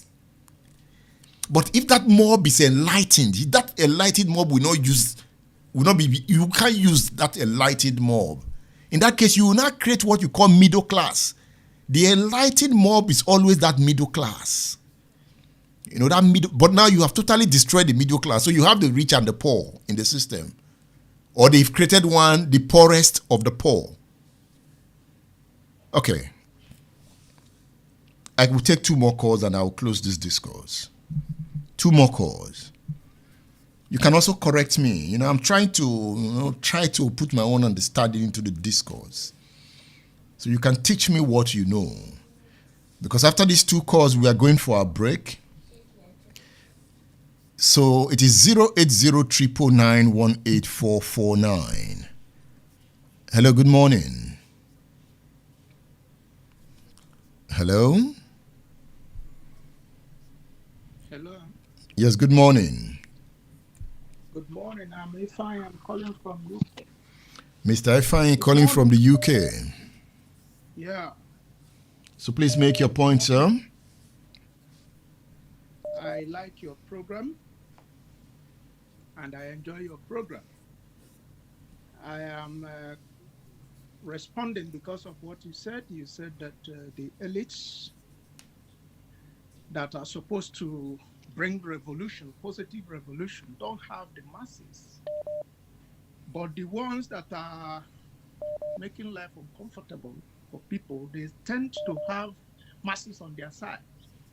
So I want to speak to this truth because I believe in what you said. But the question should be, what causes that? Why is it that people who shouldn't have the backing of the masses are having the backing of the masses against the masses? Look at the protest that happened a few months ago. From the same population, these elites who are in power were able to mobilize the masses against the protest. The masses are protesting because of what is happening against the vulnerable masses. And part of these masses are being mobilized to protest against the protests that want to liberate them. It is bad. So what I found out is that the political class, they have weaponized the weak points among the Nigerian population. For example, religion, poverty, tribal diversity, and political diversity. They use this against the masses, which is very, very, very wrong. So I think that what you are doing in the radio is very good because you are enlightening our mind. The question goes like this. Why is it that history is not being taught in the schools? They know what they are doing. Because if all the radio stations are doing what you are doing, believe me, in 1 year, the masses that are not aligning with the likes of Falanas, the likes of revolutionary minds we have, will start emanating from Nigeria. And believe me, this political class will not cast a spell on Nigerian people. And the reason why they do this is because most of the people in government don't have any other source of income. They see that position they occupy as the means of amassing wealth. The moment the political class stops seeing governance as a means of amassing wealth, Nigeria will be okay. That is my assertion. Thank you. Thank you. Thank you. Interesting discourse. Thank you. Wow. So from the discourse so far, I can hear you saying there's a need to form broad-based coalition. The calls keep coming in. Okay, I'll take this. I promise to take 2 more calls, so I'm taking this. That's the last for now. Hello, good morning. Broad-based coalition. I can hear you saying... good morning, sir. Yes, good morning. I don't know if you are listening to me. I'm Monshood. I'm calling from Badon here. I've been a silent listener myself, and I'm a first caller. In the past, I used to listen, not trying to call because I know a lot of people call on this program. So I also want to contribute my own opinion on this program. Like people have been talking since morning, and people have been talking quite well about how we can drive this nation forward. And I can say categorically that when people talk, I listen when people talk, we do have mixed opinion.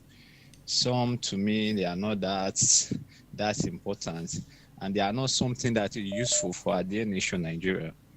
But I think all what we are supposed to be talking about now is for every patriot Nigerians or activists to talk about not more than one thing, which is to rally around and try to speak or evangelize restructuring to our people. Even the next election should all be about restructuring. There should be no election. This coming election that all politicians rally around to bring out how do I put their campaign bosses again? I think we should rally around ourselves. We are the one that wear the shoes and know where it pinches. It should be all about restructuring. If we do not restructure this country, I don't know anything that is going to gain that power today and turn it over the night. It has to be about the structure of the country. The structure we are currently running is not going to work. It's not going to work. We just keep doing this over and over again. The structure is not going to work. All what should be in everybody's lives now is restructuring of this country. The next election should be all about restructuring. Without restructuring, I'm afraid we are not going to get it right. Thank you, Mr. Watchman. Thank you. Thank you. Okay, let's leave it at that. Thank you. The program is State Affairs on Splash 105.5 FM, the Integrity Station. I am Edmond Opilo. You take a glass of water. Let me get a glass of water. Let me rest. And I'll be back. Stay tuned.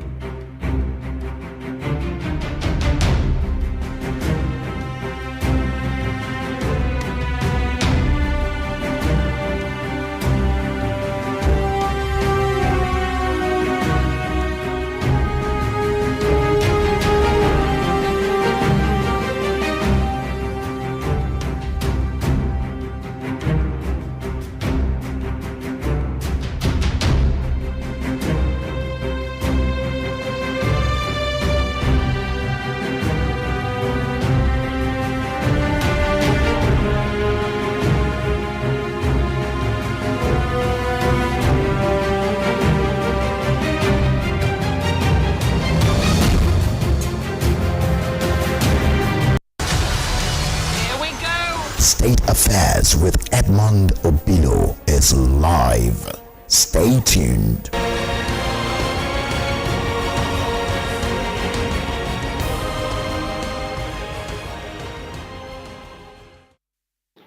Our journey has been one of highs and lows.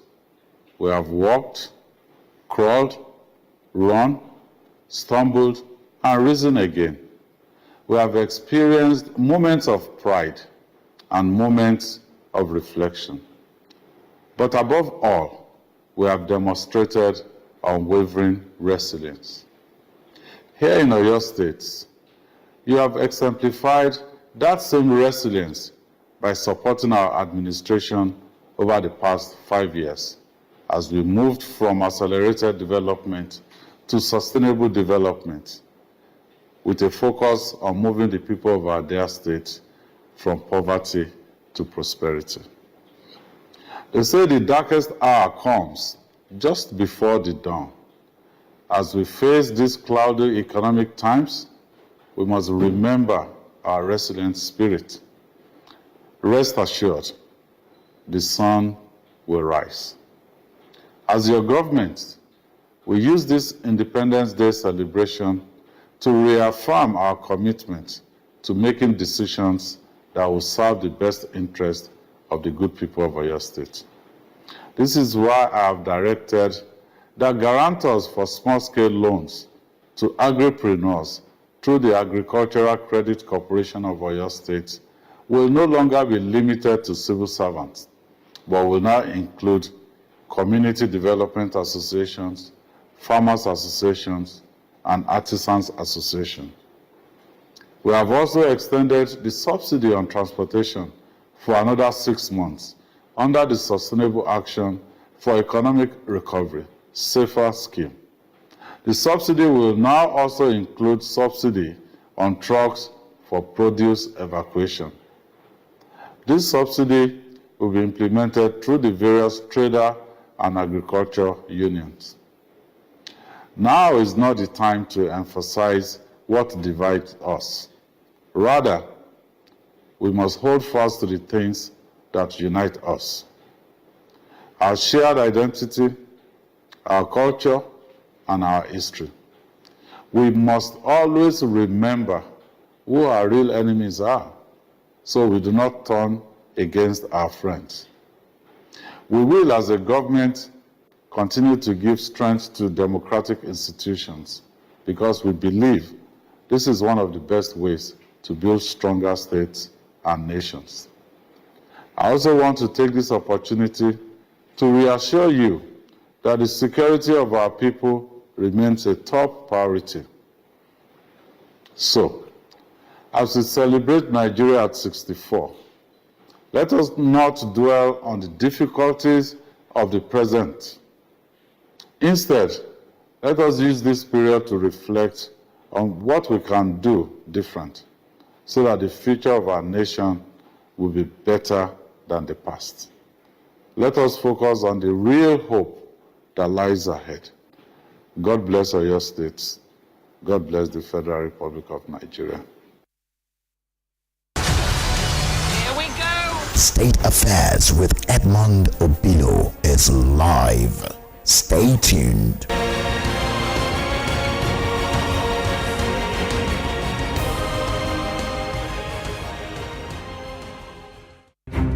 And that's why Gawan appreciated him very well. When I was speaking with Chief Obasanjo, he said everyone knew that Nsegu was a true nationalist. And that's why they gave him a rock barrier. Even the federal government under Gawan said they should give him a rock barrier. Despite what he did in the north. What they knew is he was a genuine man.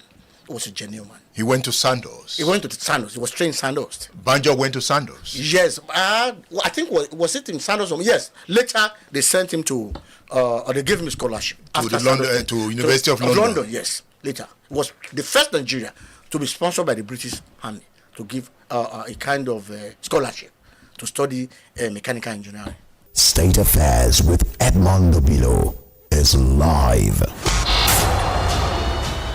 Stay tuned. Colonel Victor Banjo was arrested on the flimsy excuse that he had a pistol in his pocket while waiting to meet the head of state, which was contrary to the laid down regulations. So that is a story we all know. Yes. He was with a pistol. Yes, no doubt about that.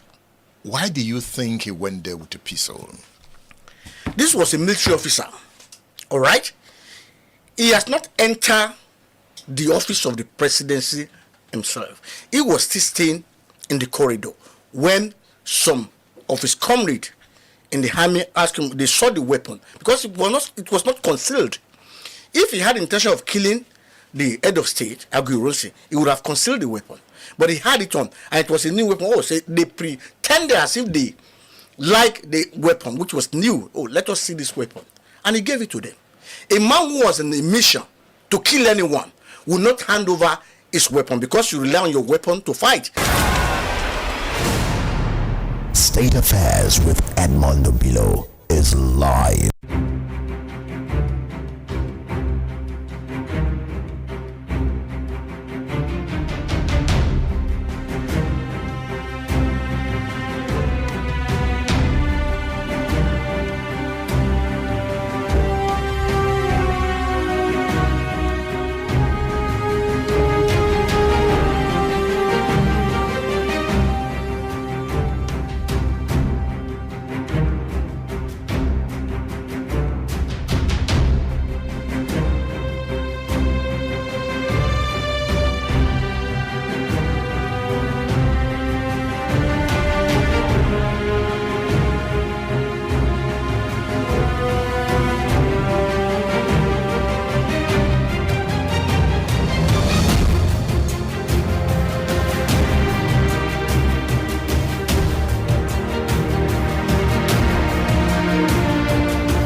Welcome back.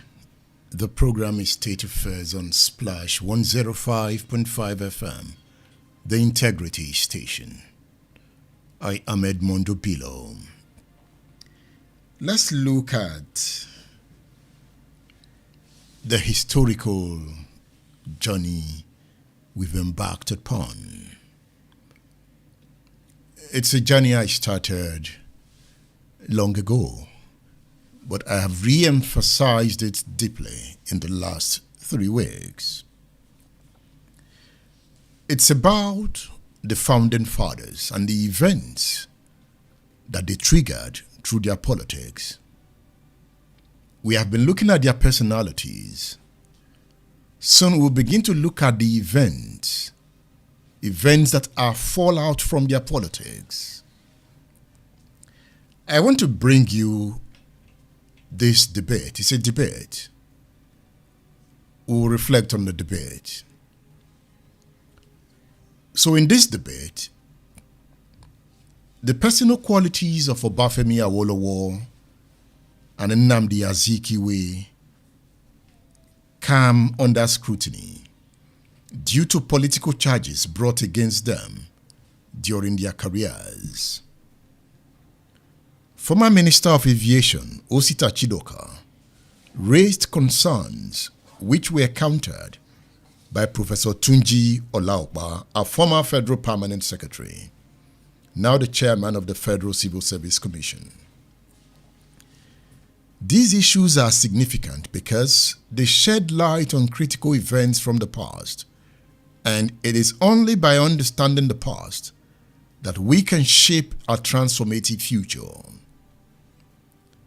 Remember that Obafemi Awolowo faced the Coker Commission, which was set up to investigate the finances of the Western region. His supporters, known as Awoist, perceived the commission as a calculated attempt to humiliate their revered leader, who was at odds with the northern leadership, particularly Ahmadu Bello and Tafawa Balewa. At the time, Prime Minister Tafawa Balewa, with the backing of the Western Region government, led by Samuel Akintola, deployed federal powers to to counter Awolowo's rising profile. The findings of the Coker Commission feared political instability in the Western region, contributing to the violent unrest known as Operation Wetier. In that operation, thousands were killed in politically motivated clashes. This carnage was largely a reaction to the rigged 1965 Western Region election, which sought to keep Akintola's faction in control, supported by the federal administration. By this time, Awolowo was already in prison, having been convicted on charges of plotting to overthrow Tafawa Balewa's government. The contested election was the final spark that ignited the region's already smoldering tensions. In the wake of Operation Wetier came the January 1966 coup, which resulted in the deaths of key political figures, including Prime Minister Tafawa Balewa, Ahmadu Bello, and Ladoke Akintola. On the other hand, Nnamdi Azikiwe, popularly known as Zik of Africa, faced his own challenges. On 30th April 1956, E.O. Ayo, the chief whip of the Eastern Region government, raised a motion accusing Zik, then premier of the Eastern Region, of gross abuse of office. Ayo alleged that Zik had diverted £2 million of public funds into the African Continental Bank, a bank in which Zik had a substantial interest. Sir Stamford Foster Sutton, the federal chief justice, chaired the tribunal that investigated these allegations. The tribunal reprimanded Azikiwe, concluding that his actions had fallen short of the expectations of honest, reasonable people. However, Zik's supporters, known as Zikists, condemned the tribunal's verdict. They argued that the deposit of £2 million in a bank established to serve Eastern Region interest was a move to liberalize credit for the people. Zik was hailed by his supporters as a leader acting in the best interest of his people, positioning the ACB to challenge the dominance of British banks in Nigeria. It is these issues that formed the debate between Osita Chidoka and Professor Tunji Olaokpa, and this debate was in the year 2016. That this is a very interesting conversation, and I will not allow it to go without making this intervention. Number one, we have to let go of falsehood in Nigeria if we want to make progress. And there are fallacies that have continued to plague Nigeria. Number one of them is that we had a wonderful past and leaders who were honest and straightforward, and now the barbarians have come and they are eating at the barn. Dr. Nnamdi Azikiwe was found guilty for diverting government money to fund ACB by Walter Sutton panel. That panel found him guilty, and Zik only pleaded political persecution. He diverted government money into ACB Bank, which was a private business of Zik. And this was a petition arising from an NCNC member, Mr. Ayer, and Zik lost those shares. That's how ACB became a government bank.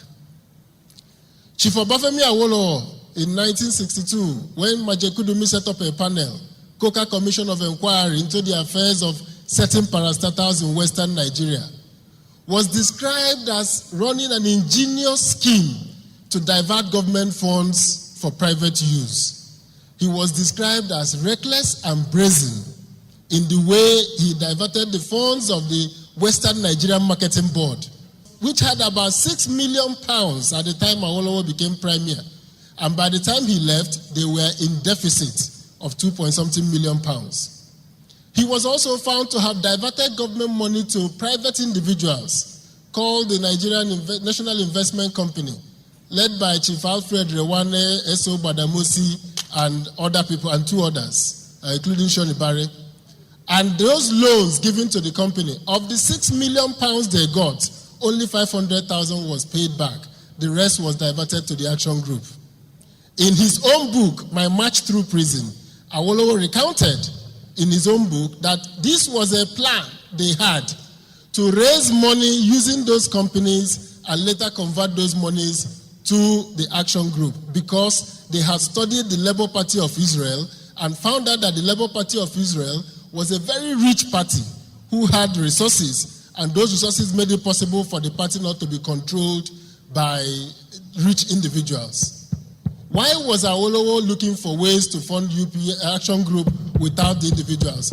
He was looking because by 1962, he had almost lost the party to the rich people. So why I'm giving you this background is that what happened in 2015 also happened in 1983. Chief Bola Ige took 2 million naira bribe from Great Nigerian Insurance Company to fund Action Group. He was found guilty by General Buhari's tribunal and went to prison. He was later granted pardon by General Babangida. So the question is, how do we go forward in Nigeria? Announcing catching the thieves will not solve the problem. We need to find out, how did our system fail so much that no civil servant has been known to come out to say, I did not allow Colonel Dasuki to transfer this money? How come no civil servant said so? How come the civil servants in the office of the NSA put the money together under a guise of supply of vehicles and transferred it to individual accounts? We need to go beyond catching the thief to finding out why our system failed. Thank you very much. Thank you. This is really not a substantive contribution, but I see some dimensions, of non-sequitur, something that will regress into overgeneralization, building up. I thought the contribution of Chief, my brother Osita Chidoka, was very, very solid, but it should be appreciated in the discussion with discernment.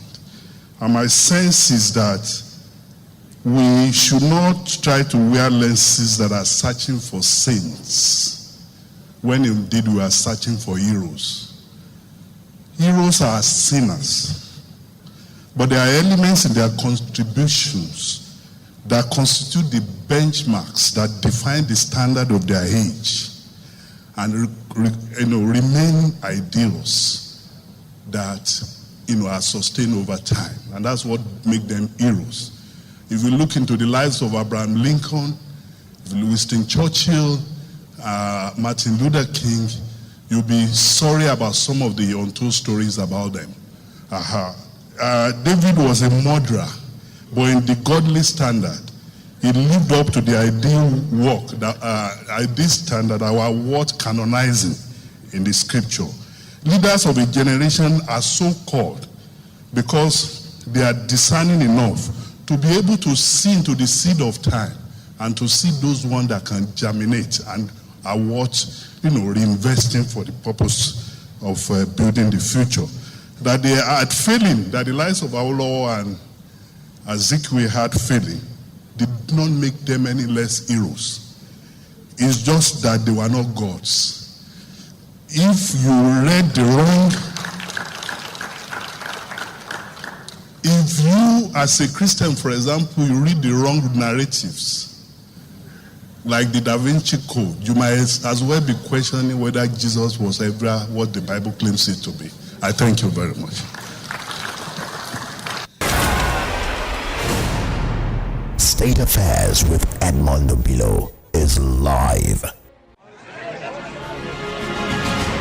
In the global village of conflicting ideologies and complexities, understanding systems and schemes through awareness and social reconstruction becomes expedient. They never told you how you offended them? I'm not on trial, so I can't go before Join the radio man Edmond Obilo on State Affairs for local and international politics, security, extensive economic analysis, interviews, and world power play. Nigerians must choose the path they want to follow.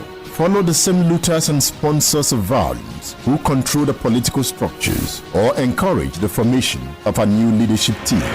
Be a global citizen and join the radio revolution on State Affairs. State Affairs with Edmond Obilo. Radio just got deeper.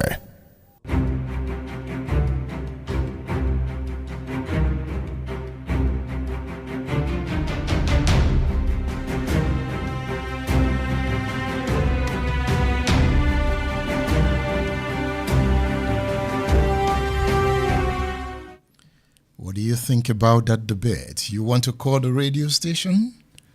You know, today I'm ready to listen to you. I spoke with Shola Odumfa, I think that was in 2013. Shola Odumfa worked with the Tribune. I later became a freelance reporter with the British Broadcasting Corporation, the BBC. I asked Shola at the time, because he was a reporter when this struggle was going on in the Western region, the struggle for power. Awolowo was the arrowhead, King Tola on the other side. I asked him, as a reporter with the Tribune, what he saw, what were the issues. You know, I took him back into time. And this reflection into time is to create an understanding of where we are coming from. Some people say, why is history not being taught in our schools? Yes, it was taught at the time, but history is back in the syllabus. History is back.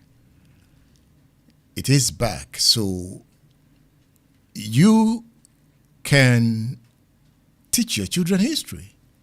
Yes. I taught myself history, not my dad. My dad didn't teach me history. I didn't come from that educated home. No. I only have a parents who saw the hunger for knowledge in me and they supported it. Not because my father sat down to be teaching me history. But there were times I was confused. I would go meet him because he fought in the Civil War. So he has that understanding of the actions he saw. But I wanted to understand the word. So it simply meant that I needed to read. And there was this father who was there to give me money to go and buy books. Sometimes I would go to Ring Road in Benin. I would go and buy those old books that they sell around Oba Market. You see, some people selling books on the floor.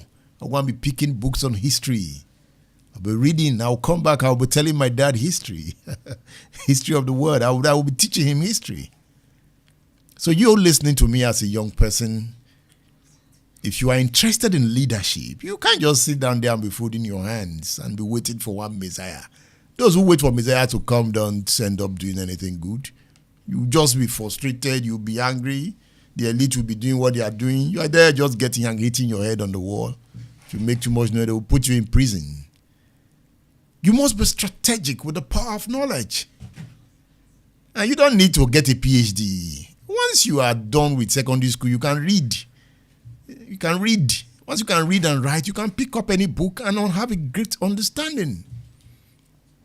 I started reading newspapers from JSS 2. I would go and buy. I bought my first newspaper with my money. That was in JSS 2. I didn't buy Puff Puff. I was not a Puff Puff child. I didn't have a problem with those who ate Puff Puff. If you could give me, I would eat too. But I also had, you can develop your own instinct. And it can also be a means for you to survive, to live well. It's not only those who work in oil companies that are rich. You can be just studying history and say, okay, how do I deploy knowledge to live a good life? How do I deploy knowledge for sustainable living? You can use knowledge to live well, not just to know. You can use knowledge to be rich. I know where knowledge is taking me to today. Taking me to different parts of the world. So sometimes you are looking up there, but you have what it takes for you to live well. You are ignoring it. You are looking somewhere else. You are looking at what you don't have. Look at around you. What can you do around you? You can use anything to lift yourself out of poverty. So sometimes when you are looking at others, look at yourself. You can sell roasted corn and lift yourself out of poverty. You can strategically deploy roasted corn. You can package it. You can brand it and give it a unique look. And you become a subject in that corn. Have you seen what this guy has done with roasted corn? Just that those who so rested, they do it the same way over the years. They are just the same way. They wake up in the morning, come to the road, roast it up, bam, they go home. You continue to do things the same way and expect different results? Are you asking who are the owners of McDonald's? What are they? What all this eatery? What are they selling? Chicken. It's not the same chicken you have at home, but they have reinvented it. They have packaged it. They decided to say, no, we can package it and attract people. That is what you call innovation. Huh? Okay. Let's go back to our wall. I want to bring in Shola Odunfa now. Let him tell us what happened, what he saw as a journalist. It is still a work into history. It's still about learning. It's about understanding where we are coming from. Shola Odunfa on State Affairs. Awolowo went to prison and the Tribune almost collapsed. Oh, yeah. How did you survive? I was employed during the trial. I didn't cover the trial. Some of the other more experienced reporters did. But when it came to the appeal, I was the lead reporter for the Tribune at the appeal. And I don't think we've had any case like that since then in Nigeria. Covering from the court was something else. It was something else. And you had the best lawyers in this country arguing points of law. It was so exciting. How did we survive?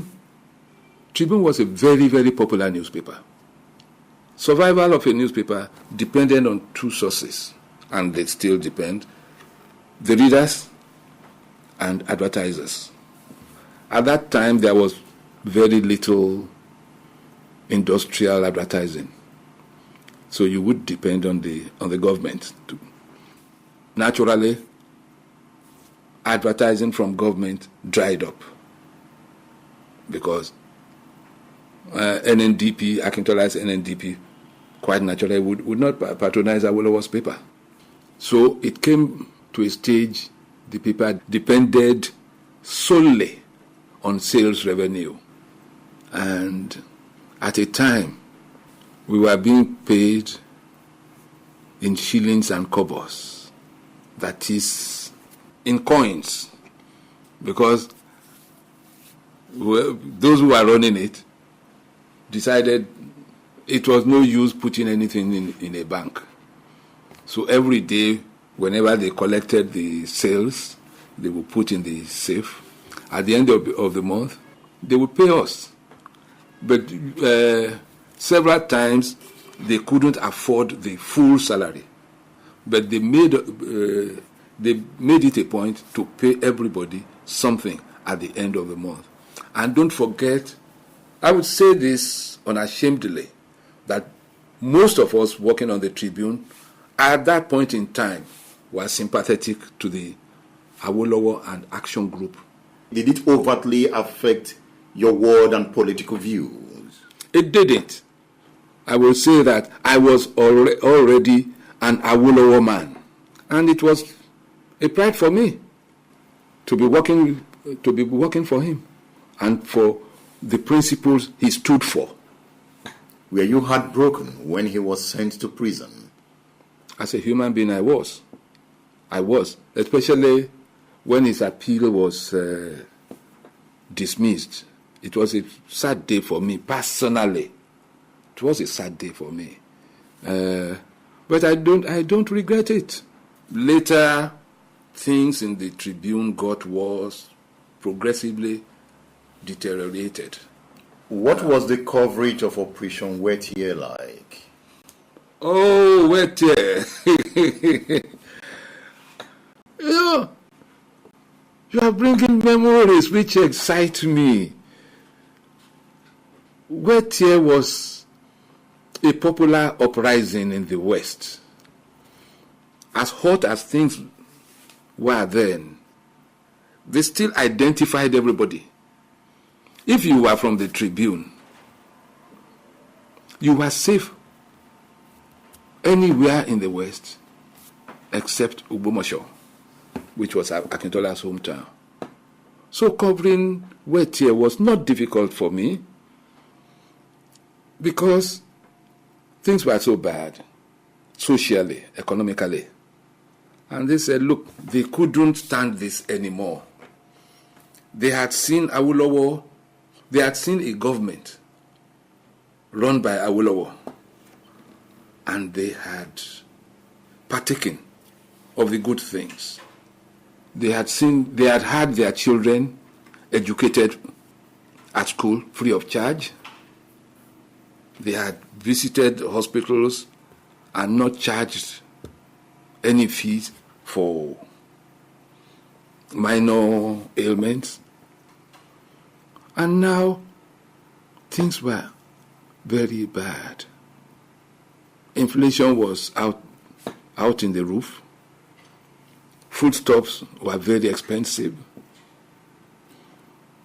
There was little or no security anywhere. So you wouldn't blame them. They had to rise.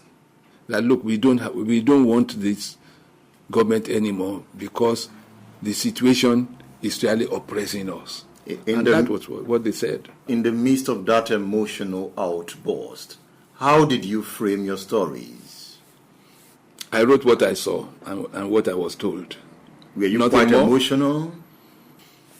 Remember, you said you leaned towards Awolowo. Yes. Did you express it in your writings for the Tribune? To a large extent, for the Tribune, I did. Because I enjoyed what I was writing. I liked the reaction of the people to the economic and political situation of the day. You saw the killings? Of course, yes. The burnings? Of course, yes. Kinsmen turning against themselves? My friend, uprising anywhere is not a Tumbo party. It's not a guys gathering. If you were not involved in the politics, especially against the interests of the people, you were free to move around. And if you were neutral, just stay in your house or at your workplace. Nobody would bother you. State Affairs with Edmond Obilo is live.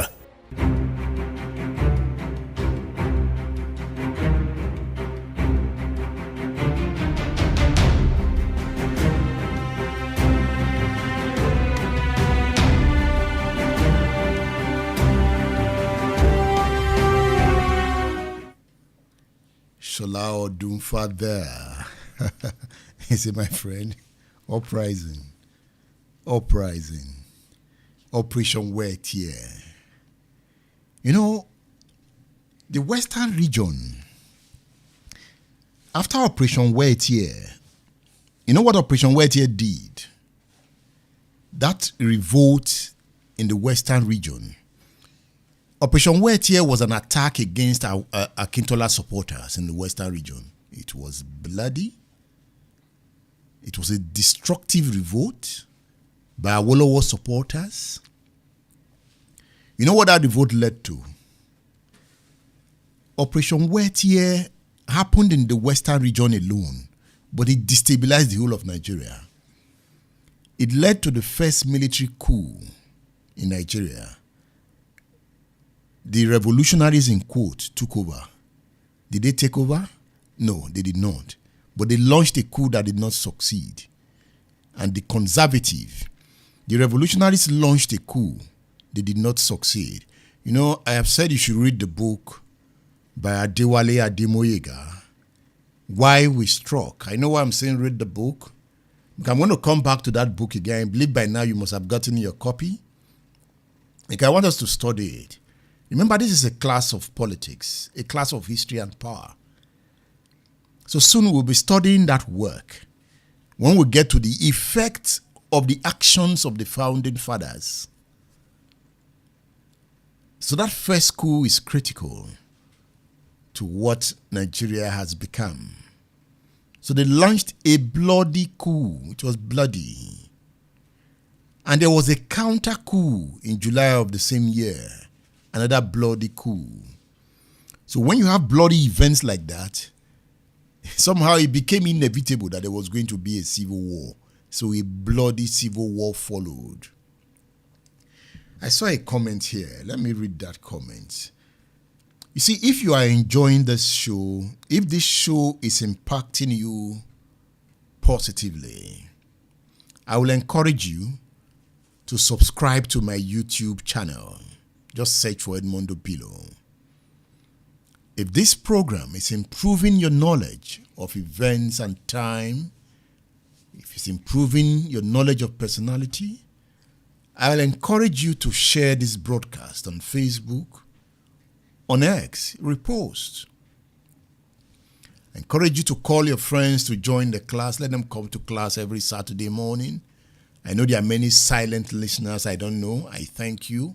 I'm happy you are there. We need to build that knowledge system that will create change. Do you know that members of the political class are also trapped? My journalism experience have taught me some good lessons which I'm deploying strategically to achieve certain aims. Do you know members of the political class, some of them are trapped. It's like, the leadership elite has become like a court.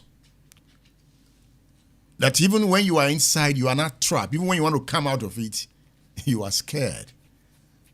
If you know what is going on. But gradually, we are loosening the knot.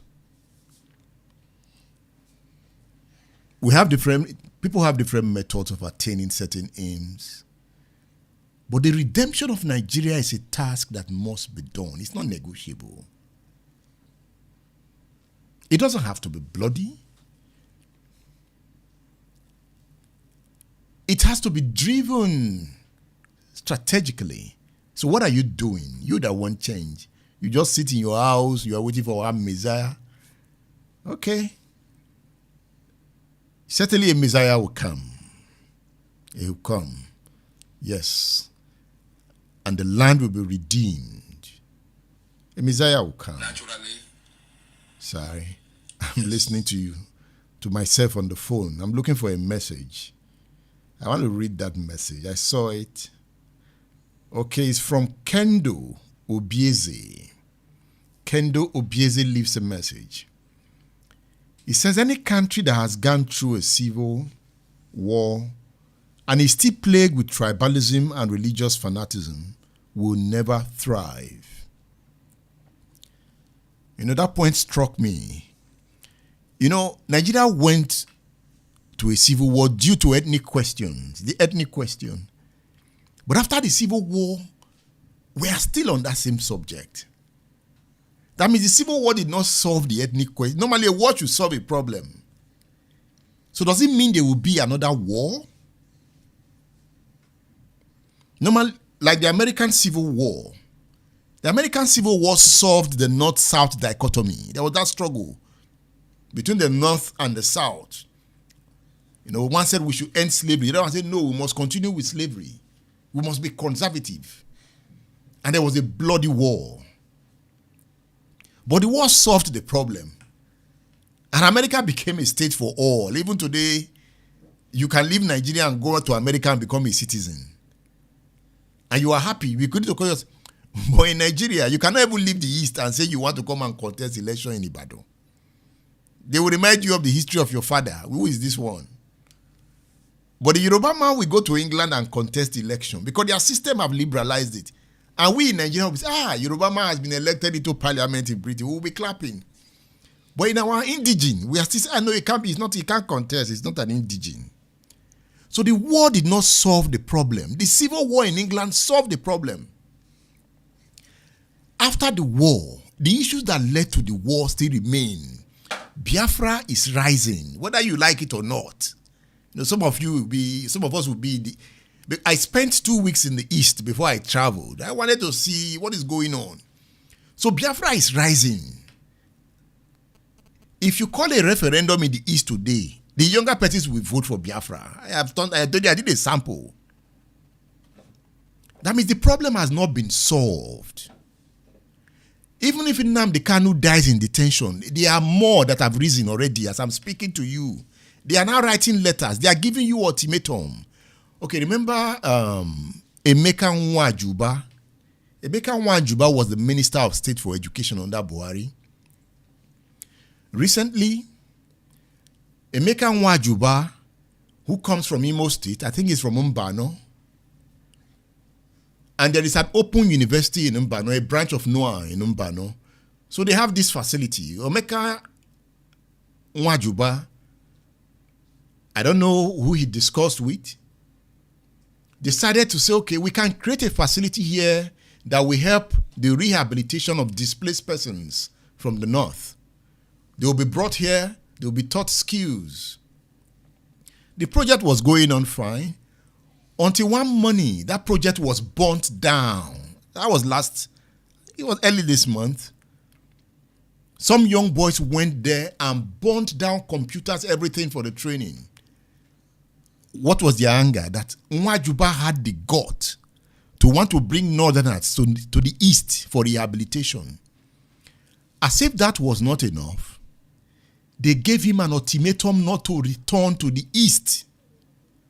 That anywhere he is found in the east, his children, they will be dealt with. You know why they have that audacity to give that order? Because Nigeria is failing. They have that audacity because they now have what you call instrument of coercion. They are now a government that can give orders. The way a government will declare you wanted. The boys in the east around that Mbano axis have declared Emeka Nwajuba, their own son, wanted. And if you take them for granted, you will pay. Because they now have the forces of coercion to give that ultimatum.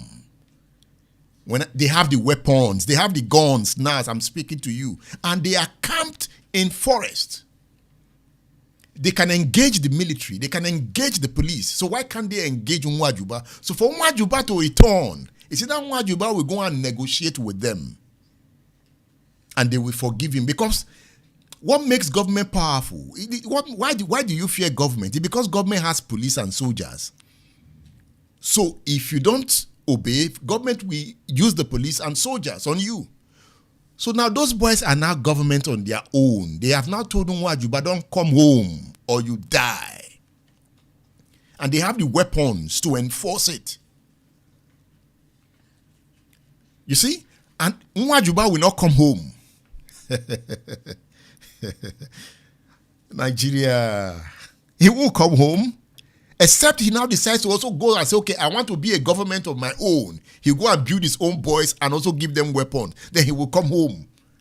Then it becomes a war. You know, at some point, Hope Uzodinma, the governor of Imo State, also had his own boys that will confront those boys. So it becomes a killing field, and the soldiers are also there. So when you have such a state, that means the civil war did not resolve the issues. I'll be back after this break. I'm just raising the point. And when I come back, I'll open the lines. Let me hear from you. Let's debate, let's talk, let's create that broad-based understanding. It is Splash 105.5 FM, the Integrity Station. I am Edmondo Pilo. Stay tuned.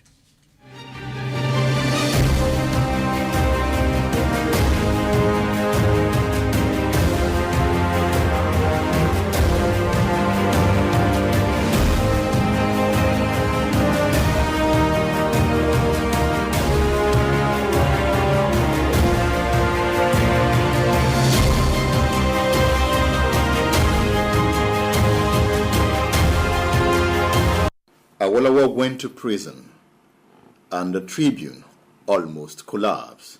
Oh yeah. How did you survive? I was employed during the trial. I didn't cover the trial. Some of the other more experienced reporters did. But when it came to the appeal, I was the lead reporter for the Tribune at the appeal. And I don't think we've had any case like that since then in Nigeria. Covering from the court was something else. It was something else. And you had the best lawyers in this country arguing points of law. It was so exciting. How did we survive? Tribune was a very, very popular newspaper. Survival of a newspaper depended on two sources, and they still depend: the readers and advertisers. At that time, there was very little industrial advertising, so you would depend on the government. Naturally, advertising from government dried up because NNDP, Akintola's NNDP, quite naturally would not patronize Awolowo's paper. So it came to a stage the paper depended solely on sales revenue.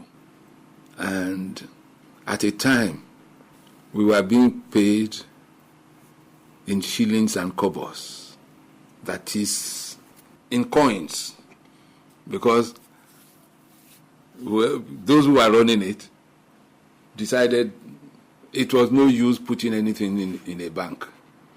So every day, whenever they collected the sales, they would put in the safe. At the end of the month, they would pay us.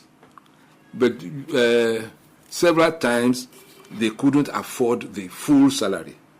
But they made it a point to pay everybody something at the end of the month.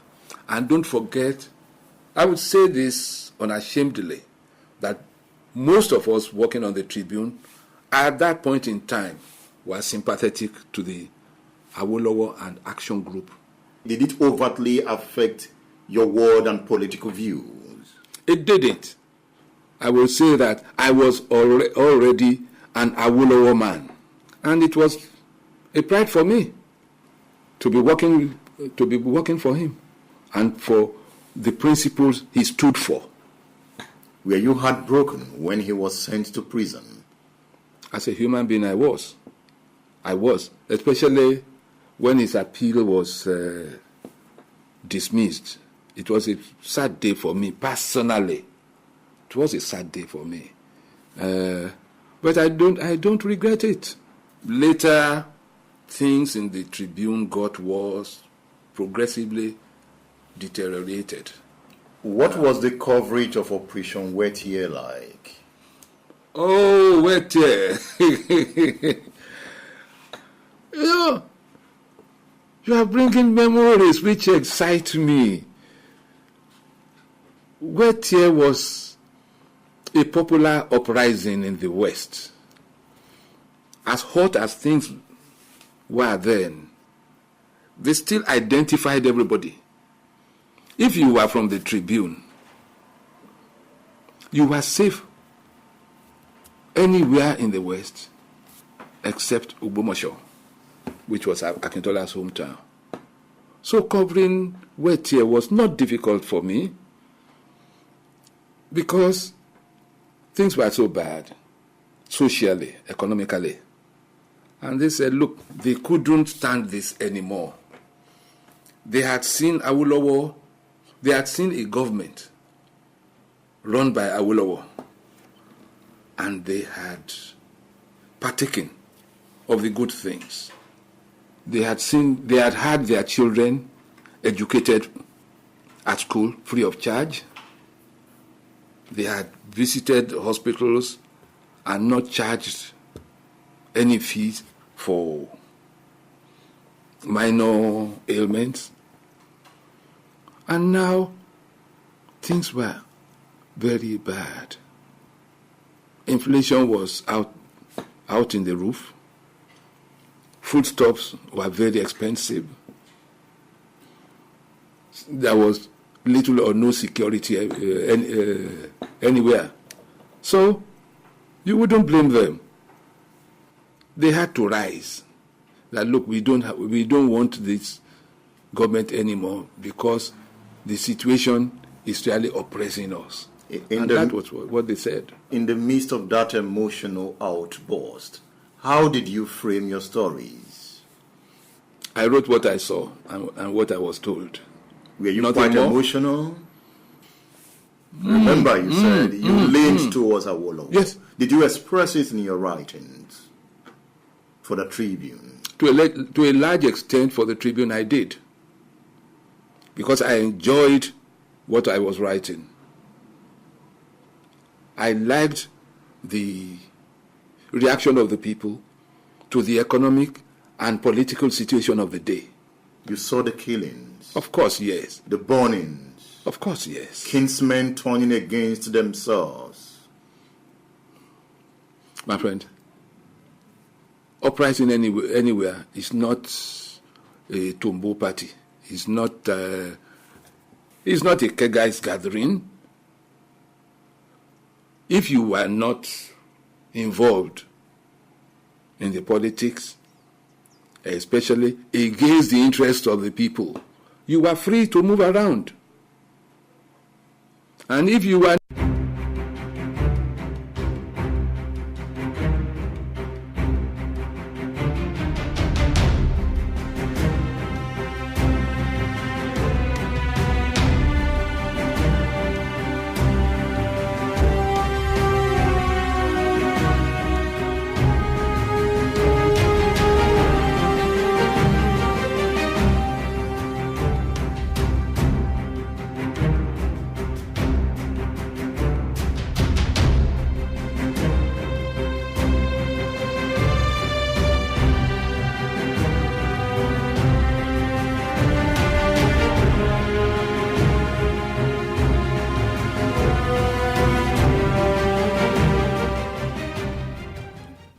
Splash 105.5 FM, the Integrity Station. You know, I'm happy to get your feedback. So let me open the lines again. So the number to call, the WhatsApp number to call, so let's continue the discourse, is 080 309 18449. That's the number to call. 080 309 18449. So today I want to pay more attention to feedback. I want to hear from you. In the last 3 weeks, I've not given you enough time to make your contribution. So as the class rolls, let your voice be heard. Call on WhatsApp 080 309 18449. Let me see. On X, I have King on X. King at Ozymandias. That is at Ozymandias on X. He says, in the words of Marcus Garvey, we need mental emancipation. Only we, the masses, can do this. We need to free ourselves from the structure of sentiment that have built on the spheres of religion, ethnic, and political grounds by the elite for their selfish interest. Okay, that is King on X. King on X. Let me take this call. Hello. How are you? Sanyolu Adeyemo on the line. All right, Mr. Adeyemo. Sanyolu Adeyemo on the line. I can hear you. Make your point. Edmond, I believe it's very easy for you, with the assistance of the masses in support. So if you can hold a program in a public place like Liberty Stadium, not in a hall, so that you can seek the opinions. You can hear the opinion of the not the headlights. So we can hear the opinion of the headlights. You can if we see people like you in 6 geopolitical zone that are doing the same thing, there will be mind revolution in this country. Mind revolution. Not by carrying guns, not by carrying machetes, not by destroying our region. Because I foresee something with what happened in the southeast. I see that there's no mind revolution in southeast. There must be a mind revolution. A mind revolution that we focus, fight for the unborn generation. Those are the things we need in this country. In Yoruba land, we need a mind revolution. For me, many people are tired of this is a leader. This is a leader. I've never seen a leader like our past leaders that have made things easy, like Azikwe, Awolowo, people like Tafawa Balewa. The leader we have seen now is the leader that are ready to siphon. The leader I'm seeing now is a capitalist. Actually, there is capitalists in everywhere. But if you can just borrow the ideas of uniting us together through you, Edmond, through you, Nigeria will move forward. We need the public things to sensitize our people. Public thing to make Nigeria better. If you can hold a program, I believe everybody is hearing throughout the world, but there are some local peoples understand that have been deceived by politicians. They need to come out. Understand? Maybe there will be an interpreter when you are doing those programs, so that people will hear. So the headline will not be deceiving people by rice. They will not be deceiving people by politics is coming. I'm tired of who is going to be a Nigerian president. I'm tired of a region, a Yoruba man, a Hausa man. Let's look for a better future. Thank you. God bless you, Edmond. Thank you. God will strengthen you. Thank you. Thank you. Hello. Let me hear from you. Hello, good morning. When I pick your call now, Hello? you talk now. Hmm? Yeah, good morning, Edmond. Yes, good morning. Yeah, Mr. Okoro calling from UK. Okay, Mr. Okoro. Yes, long time. Thank you. Yeah, sorry. It's a nice program of yours. Like I said, I'm your student, and I had that fan of yours, though. Thank you. Wish I could make any contribution to stabilize, even if it is 24 hours you being on the radio, but just that you are just a human, not a computer. Like, I want to speak on the topic or one of the things that is said about Imo State or Southeast in general. If the Nigerian government let them kill Nnamdi Kanu. We have 1,001 Nnamdi Kanu all over the world. We have millions of Nnamdi Kanu scattered all over Nigeria with one ideology. Here I am. I don't believe in Nigeria. My children don't believe in Nigeria. Reason, from day one, or since after the war, I didn't see the war, but from the experience I have received by being an Igbo guy, have killed my dreams, have destroyed my knowledge, and have reduced my speed of development. I cannot renew my passport in UK easily just because I have an Igbo name. Very common. Ask others. Now, talking of Nwajuba, Emeka Nwajuba, bringing in, building a whatever he said he's building in at Mbano to rehabilitate Northerners there. What is the distance from Mbano to Owerri Municipal, and from Owerri Municipal to the northern part of Nigeria? How many hours? Why can't you build those things in Jigawa State and rehabilitate them there?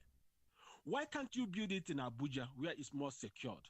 Why can't you go to Lagos and build it, since they share the power between the north and the west? What is the benefit of an Igbo man? Everybody is like, Igbos are not, Igbos don't have a liberal mind. Who told you so? Tell me, in any community in Nigeria, if there is any community in Nigeria where an Igbo man comes and does not have a roof of his own, he buy a land, he develop the city, he makes sure he produce. What does he gain in return? Like the person that you are hosting in your program, who was talking about Awo and the way he went to war, went to prison. You can understand that the Civil War did not heal, did not solve Nigerian problem, and the revolution that the military took was not transferred to the Igbos.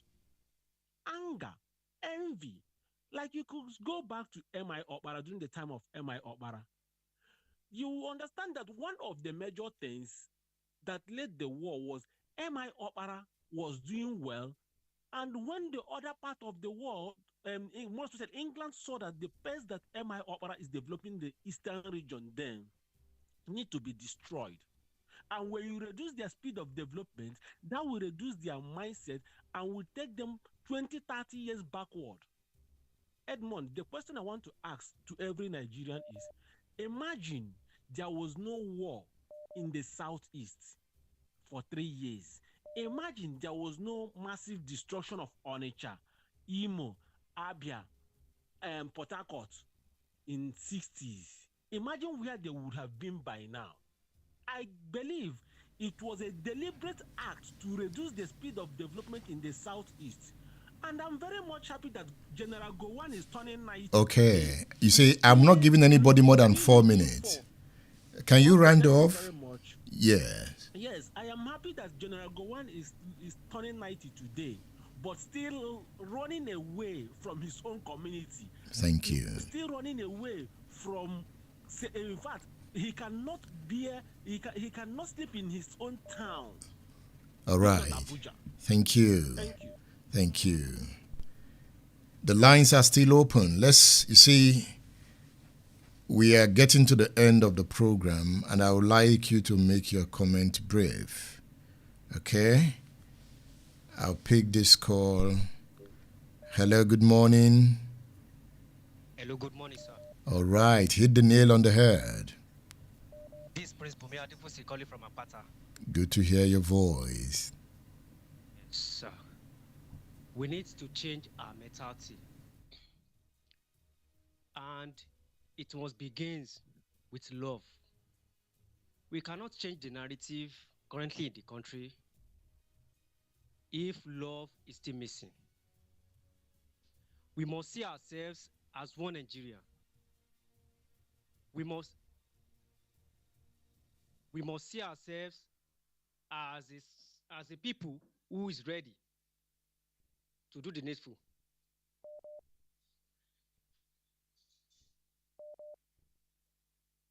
So that is why I will say, and I will advise the eastern part of Nigeria that love is missing in that place. If you think that one government, one people are against you, why can't you change the narrative? Sit at home to mean we cripple the economy in the eastern part of Nigeria because it's not serving the purpose. Yes, if you are fighting, you fight with wisdom. You fight with knowledge and wisdom. Seek for knowledge. If you say I should sit at home on Monday,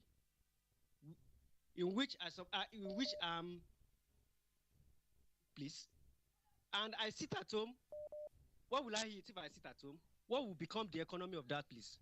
That is why the eastern part of Nigeria should meet together, especially the elders, should meet together and look for a way to ensure peace and normalcy in that region. Because our mind is so corrupt, and we must make sure that we do the needful. How can we do the needful? By meeting together, by seeing ourselves as one. Because federal government, they are doing something, because they are looking at them as, oh, you want us to free this man, but there's no peace in that place. Let the Igbo people ensure peace in the eastern part of Nigeria first. Then let them fight the common cause without harm and ammunitions. Good morning. Thank you. Thank you for calling the radio station. I can see Pedro Olayemi Babawale here saying, Dear Edmond Obilo, I don't know how the revolution is going to be. I just know something very big must happen for the redemption of Nigeria.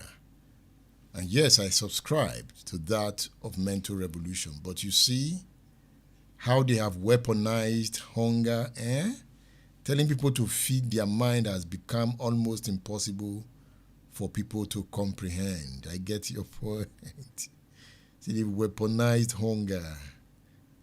But when hungry people are not angry, how do you explain that? They've weaponized hunger, but the hungry man is not angry. No matter they say a hungry man is an angry man, is he not? But the Nigerian hungry man is not angry. He's an enduring man. I admire the hungry man in Nigeria. Okay. Omotayo Oluwarotimi says it is mind education people need, not mind revolution. So how do you revolutionize their mind? Is it not through educating them? We might be saying the same thing. Omotayo Oluwarotimi. And this mind revolution does not mean, even when I study war. At the point, I'm even asking myself, why do you like reading about wars? I study wars. If you see the Second World War, Hitler was able to lead Germany into that war because the first thing he did first was to capture the mind of Germans. So he launched what he called mind revolution through propaganda, using the likes of Joseph Goebbels. So they convinced Germans to go to war. And you see, so the following was massive. That's why I said the masses are meant to be used. He deployed the tools of propaganda. And for me, a propaganda scholar, I can see what one can do with that. Is propaganda positive or negative? It can be positive, it can be negative. It depends on how you want to deploy it. Okay, look at this. This is Solubuki Agunloe. He says, I don't believe this guy. A lady in the Nigerian house in London is an Igbo woman. I was in embassy a month ago. Okay, he's trying to counter Mr. Okoro's accord that he can't even renew his Nigerian passport. That is very hard to renew because he's an Igbo man. And somebody is saying, no way, I don't believe this guy. A lady in Nigeria house in London is an Igbo woman. I was in embassy a month ago. Okay, thank you. John Akaniru is watching. Kayode Olufemi. Prosper Israel Oludare is watching. I thank you guys. Tunde Daniel Adeniran says, we should never allow personal sentiment to cloud our comment or reasoning. This scholar thinking about only the Igbos having issues in Nigeria is personal bias and ethnically inclined. If he's talking about the Yoruba not welcoming, I think Yoruba are the most accommodating clan in Nigeria. Many Igbo have lands and houses and businesses in the West, but how many Westerners were given the same grace? I keep seeing this argument. But how many, you see, Igbo people are very nomadic. Are Yorubas as nomadic as Igbo people? You can also look at that. How many Yorubas live in the East? Did anybody stop them from traveling there? Northerners are in the east. I keep seeing this argument, and we need to test it through a study. We need to test it. We need to test it. You know, how many Yorubas have gone to the east? You know, even in, I got a message yesterday. Was it not somebody saying he's from Osun State? That they didn't give him job in Oyo because he's from Osun. He was complaining bitterly on WhatsApp. I said, we've not seen any. It will get to a point. The man in Ogbomosho will complain that he doesn't get a job in Ibadan because he's from Ogbomosho, not from Oyo again. So that is how we'll go and go, we'll get deeper. That the man from Olorun should go, we say, no, Ibadan is taking everything. It's taking everything. Now, when they say create a Yoruba state, there is a lot. Where will the complaint end? Where will it end? Okay. I'm happy you're here, and I'm happy I'm here. I'll be back again next week. Yes, next week. And I'll go into some specifics. Thank you for always being there. You don't know how I enjoy this class. When I go back, I'll listen to your comment. Again, I'll listen to the show again, read your comments again, then take new lessons. Sometimes change my views on certain subjects because of what you have said. I also learn from you. I appreciate you. I'm Edmond Obilo. The next program is Ijoba Ibile with Abiodun Adewale. I worked with Bosun Alayode to bring you this edition of the program. Thank you for being there.